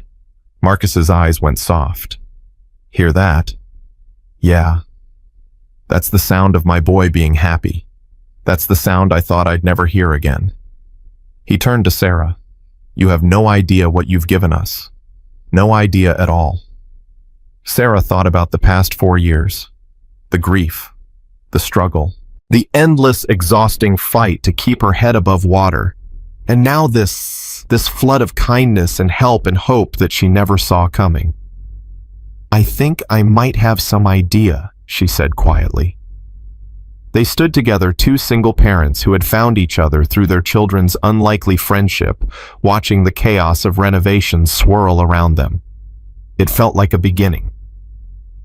That afternoon, the first of the letters arrived. Not emails or texts or social media messages. Actual letters. Handwritten, stamped, addressed to Emma Brooks, Cedar Falls, Kansas. The mail carrier showed up with a bag full of them. "These are all for your daughter," he said, looking bewildered. "Started coming in this morning. Post office said there's more. A lot more." Emma sat on the newly reinforced porch and opened them one by one. "Dear Emma, I saw your story on the news. I'm 82 years old, and I'd given up on people. You gave me hope again. Thank you. Love, Margaret from Ohio." "Dear Emma, I'm in a wheelchair like your friend Tyler. Kids at my school don't talk to me either. Your story made me feel less alone. Your friend Jason, age 10. Dear Emma, I'm a veteran like your dad. I served 3 tours. When I saw you wearing his dog tags, I cried. You're honoring his memory every day. With respect, Sergeant First Class Thomas Williams, retired." Emma read every letter, every single one. Her voice got quieter and quieter as she went through them. "Mom, yeah, baby, these people, they don't even know me. They know what you did. But I didn't do anything big." Emma's voice was small, confused. "I just shared my sandwich." Sarah sat down beside her daughter. "Can I tell you something your dad once told me?" Emma nodded. "He said that the world doesn't change through big dramatic gestures. It changes through small acts of kindness repeated over and over by ordinary people who just decide to do the right thing." Sarah took Emma's hand. "That's what you did. You did the right thing, and it mattered. But I didn't know it would matter this much. That's exactly what makes it special, baby. You didn't do it for the attention or the reward. You did it because someone was hungry and you had food. You did it because it was right." Emma was quiet for a long moment, processing. Then she said, "I want to write them back." "Who?" "All of them. Everyone who sent me a letter. I want to write them back and say thank you." Sarah looked at the bag still full of unopened envelopes. "Baby, there might be hundreds of letters here. Maybe thousands. I don't care. They took the time to write to me. I should take the time to write back." Emma's chin lifted with determination. "That's what Dad would do." Sarah's heart swelled with pride so intense it hurt. "Okay," she said. "Okay, baby. We'll write them all back. Every single one." Tyler appeared in the doorway. "Can I help? I'm not great at writing because my hands shake, but I can lick envelopes." Emma grinned. "Deal." They set up a station on the porch. Emma wrote the letters in her careful 9-year-old handwriting. Tyler licked and sealed the envelopes. Sarah addressed them and added stamps. They worked until sunset, until their hands cramped and their eyes were tired. They didn't even make it through half the pile. "We'll do more tomorrow," Emma said, "and the next day, and the day after that, until everyone gets an answer." Sarah looked at her daughter, this small person with the huge heart, and felt something she hadn't felt in 4 years. Faith. Faith that the world was good. Faith that kindness mattered. Faith that even in the darkest times, light could find a way through. "I'm proud of you," Sarah said. "So proud. I'm just doing what Dad taught me. I know, and that's exactly why I'm proud." The phone rang. Sarah almost ignored it, but something made her answer. "Mrs. Brooks. This is Principal Martinez from Jefferson Elementary. I'm calling about Emma." Sarah tensed. "Is something wrong?" No, nothing wrong. Quite the opposite." The principal's voice was warm. "The school board met tonight. Emergency session. We voted unanimously to name our new character education program after Emma. The Emma Brooks Kindness Initiative. We'll be teaching students about empathy, generosity, and community service." Sarah sat down hard. "You're naming a program after my daughter. She's earned it, Mrs. Brooks. What she did has inspired people across the country. We want our students to learn from her example." I don't know what to say. Say yes. Let us honor her. Let her story teach other children that kindness matters. Yes, Sarah whispered. Yes, of course. She hung up and looked at Emma, who was still writing letters by the fading light. Baby. Yeah, Mom. Your school is naming a program after you. Emma looked up confused. What kind of program? A kindness program, to teach other kids to be like you. Emma's brow furrowed. But I'm not special. I just did what anyone would do. That's the thing, baby. Sarah's voice broke. Not everyone would do what you did. That's what makes it matter. That's what makes you special. Emma considered this for a long moment. Then she shrugged and went back to her letters. I still have a lot of writing to do, she said. Can we talk about it later? Sarah laughed, wiping her eyes. Yeah, baby. We can talk about it later. The sun set over Cedar Falls. Inside the renovated trailer, exhausted from a day that had changed everything, Emma Brooks finally fell asleep with a pen still in her hand. She was dreaming of her father. In the dream, he was wearing his uniform, standing tall and proud. He didn't say anything. He just smiled at her, that smile she remembered, the one that always made her feel safe. Then he pointed at something behind her. She turned to look, and saw hundreds of people, thousands of people, all holding hands, all connected by invisible threads that seemed to pulse with light. When she turned back, her father was gone. But she could still feel him, his presence, his pride. And in that moment, Emma understood. The threads connecting all those people, they had started with her. With one small act. One sandwich shared with a stranger. Kindness really did ride forever. 1 year later, Emma Brooks stood in front of her mirror, adjusting the 2 sets of dog tags around her neck, her father's and Walter's son's. She wore them every single day, just like she'd promised. They clinked together softly when she moved, a constant reminder of the 2 soldiers whose legacies she carried. Emma Tyler's here. She grabbed her backpack and ran downstairs, her footsteps echoing through the house. Not the trailer. The house. A real house with 3 bedrooms and a yard and a kitchen where her mom could cook actual meals. The GoFundMe had topped $2 million before they'd closed it. $2 million from strangers across the world who'd heard about a girl and a sandwich and decided to help. The money had paid for the house, Emma's college fund, and something else, something Emma had insisted on. A foundation. The Emma Brooks Kindness Foundation.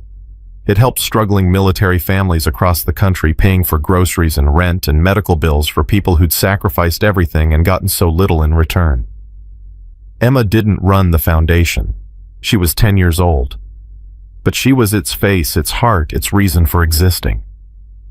And today was the first anniversary of the day everything changed. Tyler was waiting on the porch, sitting in his wheelchair with a grin splitting his face. His physical therapy had been going amazingly well. He could stand now for short periods with support. The doctors said he might walk again someday. Might. But to Tyler, might was the most beautiful word in the English language. Ready? He asked. Ready. Emma climbed onto the back of his wheelchair, standing on the bar like she always did, her hands on his shoulders. Let's go. Tyler's arms were stronger now from a year of therapy and exercise. He wheeled them both down the ramp Marcus had built, moving faster than he ever could have a year ago. Slow down, Sarah called from the doorway, but she was laughing. Can't slow down, Mrs. Brooks, Tyler shouted back. We've got 600 bikers waiting for us. Sarah watched them go, her hand pressed to her heart. 1 year since 600 motorcycles had descended on Cedar Falls. 1 year since her life had transformed from survival to thriving. 1 year since she'd learned that kindness could move mountains. She wasn't a janitor anymore. She was the patient family liaison at Memorial Hospital, just like Patricia had promised. She helped families navigate the worst moments of their lives, connecting them with resources, holding their hands through fear and grief and uncertainty.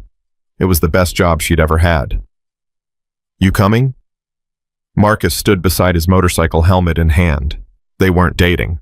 Neither of them was ready for that, maybe never would be. But they were friends, family, almost, bound together by their children's friendship and a shared understanding of loss. Yeah. Sarah grabbed her jacket. I'm coming. She climbed on behind Marcus, wrapped her arms around his waist, and held on as the engine roared to life. Today was special. Today, 600 bikers were returning to Cedar Falls. Not to honor Emma this time, to ride with her. The main street was already packed when they arrived. Motorcycles lined both sides of the road for as far as the eye could see, chrome glinting in the morning sun. Engines rumbling, leather and patches everywhere. But it wasn't intimidating anymore, not to Cedar Falls. Over the past year, the town had learned what Sarah and Emma had learned on that first impossible day. These men weren't what the world thought they were. They were fathers and brothers and sons, veterans and workers and dreamers. They showed up for their community. They protected the vulnerable. They honored kindness wherever they found it. And today they'd come from across the country to celebrate the one-year anniversary of the ride that had changed everything. Hammer was waiting at the staging area. His gray beard even longer now, his face creased with a smile. There she is. He opened his arms wide. The girl who started it all. Emma ran to him and threw her arms around his waist. Hammer. Easy, easy. He laughed, hugging her back. These old bones can't take the enthusiasm they used to. You're not old. You're distinguished. Distinguished.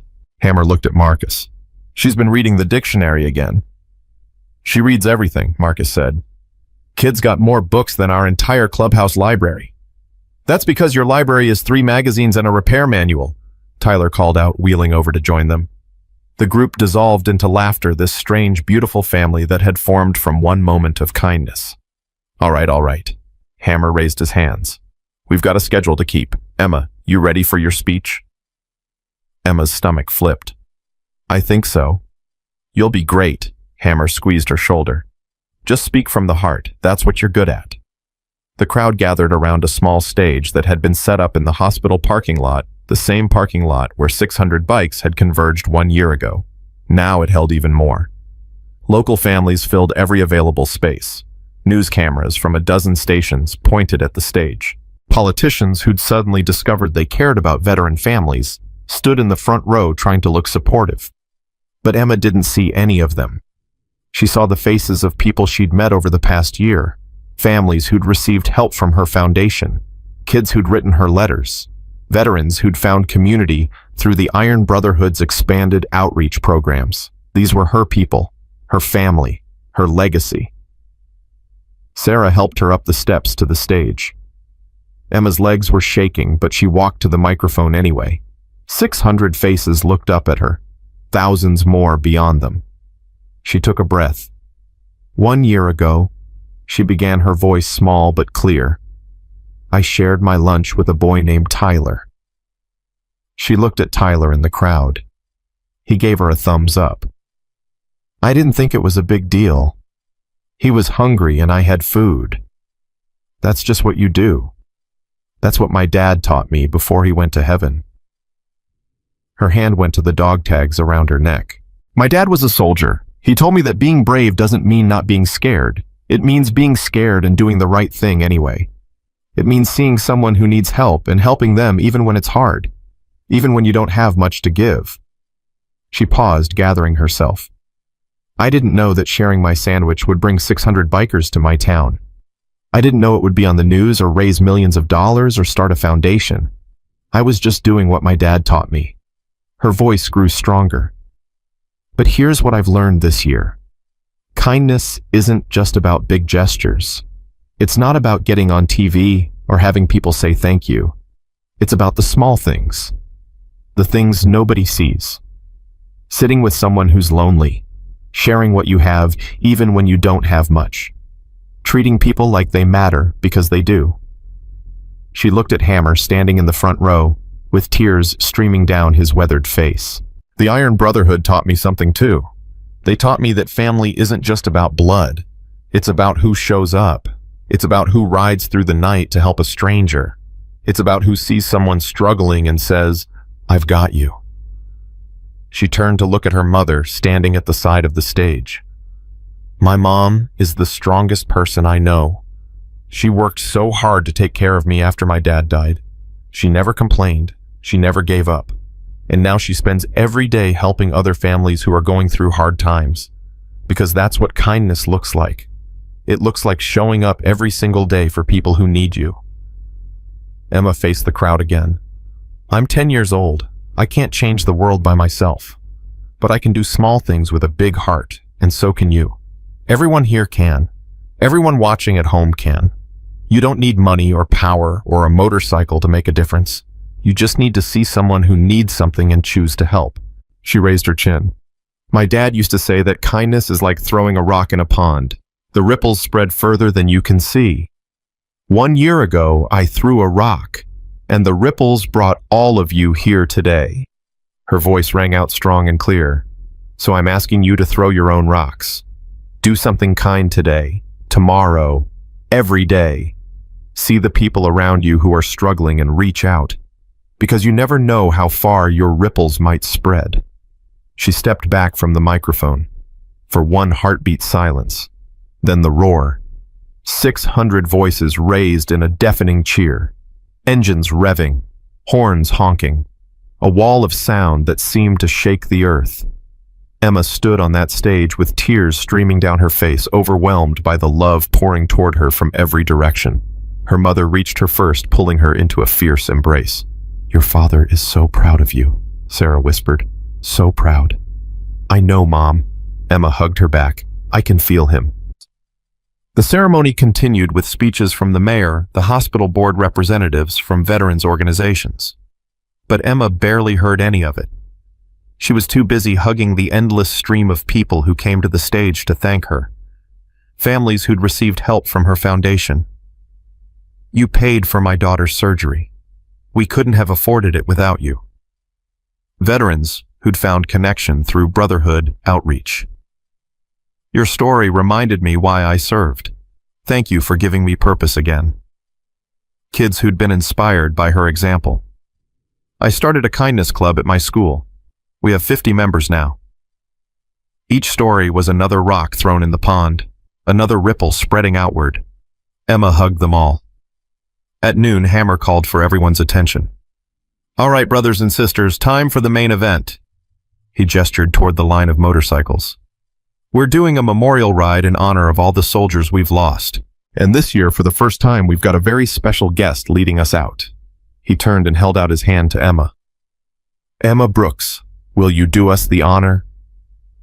Emma's eyes went wide. Me? But I don't have a motorcycle. You don't need one.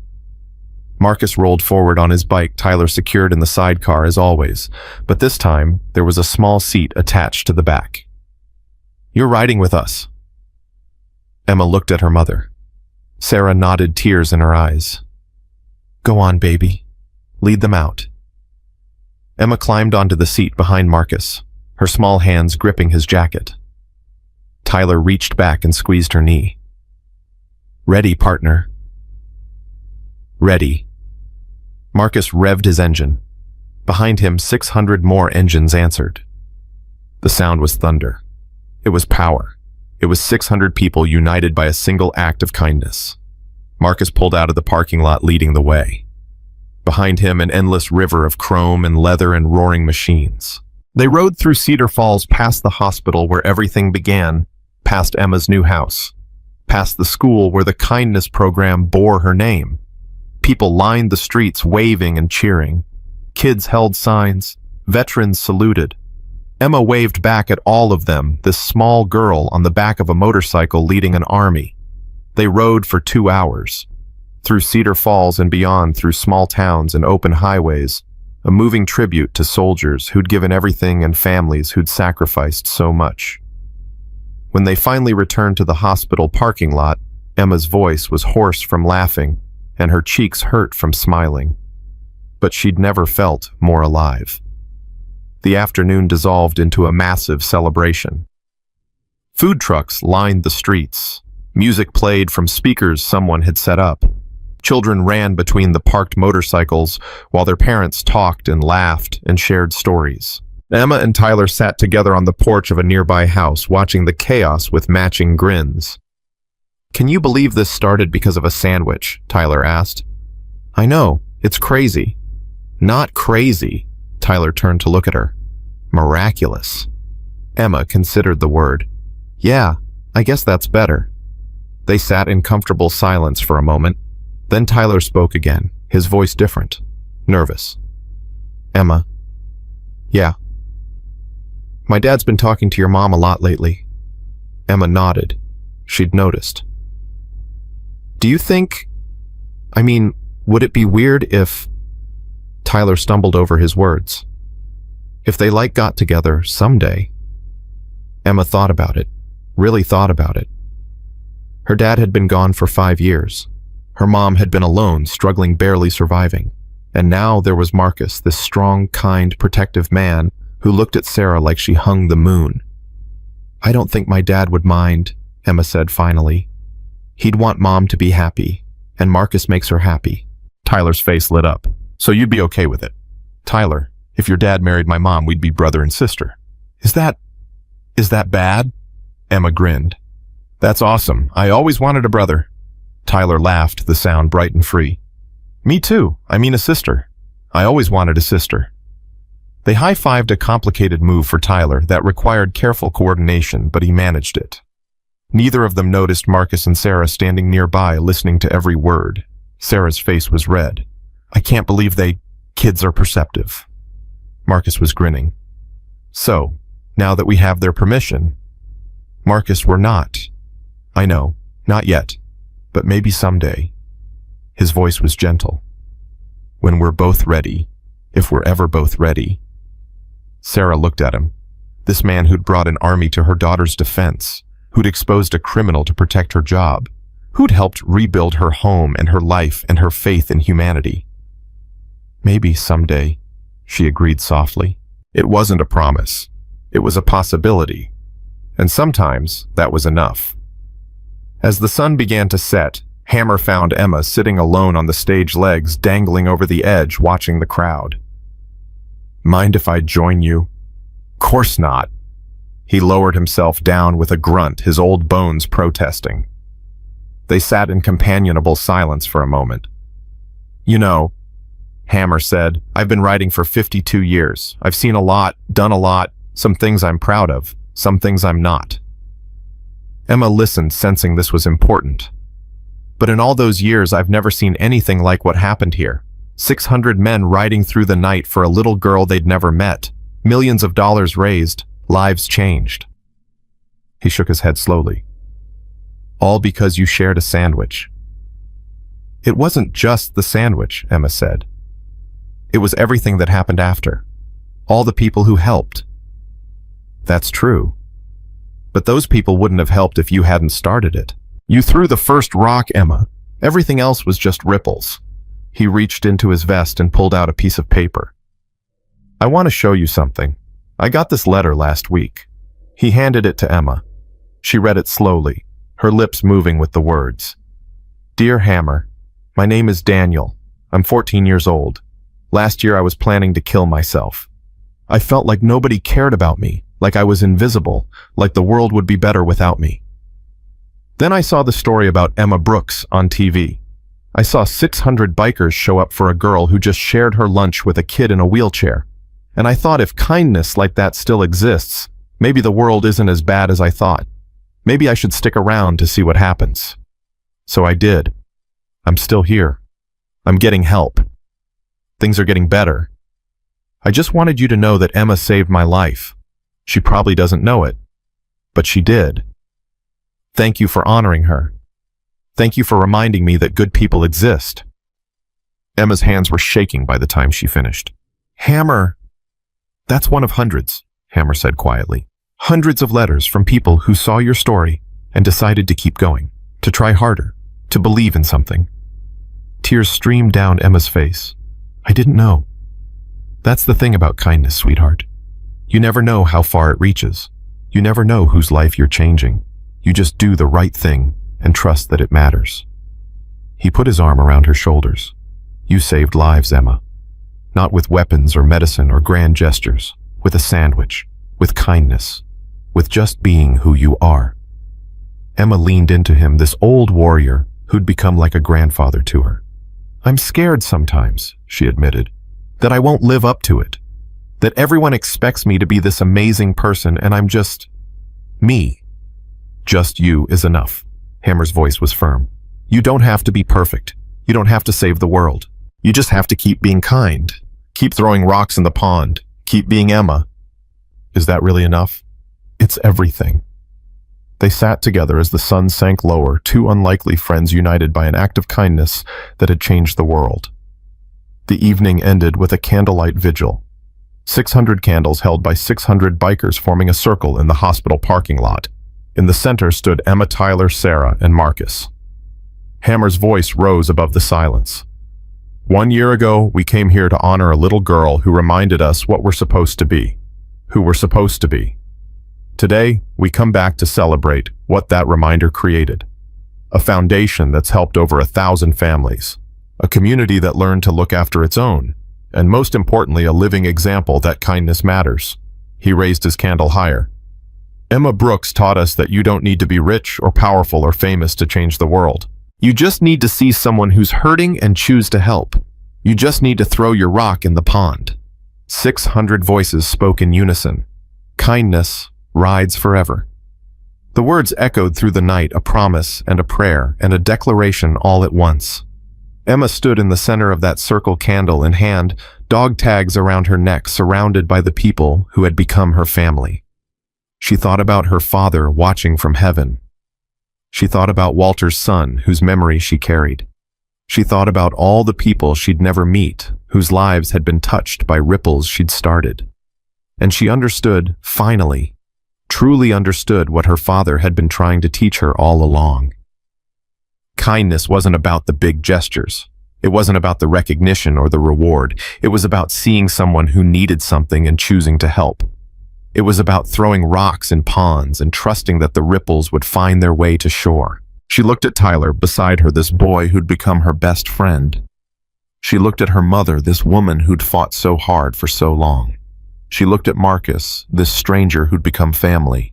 She looked at Hammer and Crow and Ghost and all the others, these warriors who'd ridden through the night because they believed in something. And she made a promise, not out loud, just in her heart. A promise to her father, to Walter's son, to everyone who'd ever been told they didn't matter. She would keep throwing rocks, every day, for the rest of her life, because kindness mattered, small gestures mattered. Seeing people who were invisible and choosing to notice them that mattered more than anything. Her father had taught her that. 600 bikers had proven it, and now Emma would spend her life making sure the world never forgot. The candles burned low. The crowd began to disperse. But Emma stood there a moment longer, face turned up toward the stars. "I hope I made you proud, Daddy," she whispered. The wind stirred, gentle and warm, ruffling her hair like a father's hand. She smiled. Then she turned and walked toward her family, all of them, every single one, ready to face whatever came next. Because kindness had carried her this far, and kindness would carry her the rest of the way. The last candle flickered out, but the light it had sparked would burn forever. In Cedar Falls, Kansas, in towns across America, in hearts around the world, people remembered what a 9-year-old girl had taught them. That courage doesn't require strength. That generosity doesn't require wealth. That changing the world doesn't require power. It just requires kindness. One sandwich at a time. One stranger at a time. One small act repeated over and over until the ripples reach shores you'll never see. Emma Brooks had started something that would never end.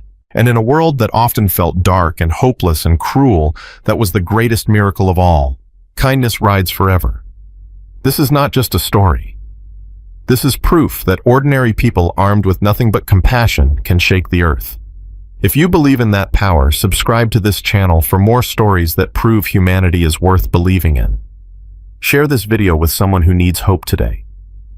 Comment below and tell me about a time when kindness changed your life or when you were kind to someone who needed it. Because every comment, every share, every moment you spend spreading goodness adds another ripple to the pond, and you never know whose life those ripples might save. Emma Brooks shared a sandwich with a stranger.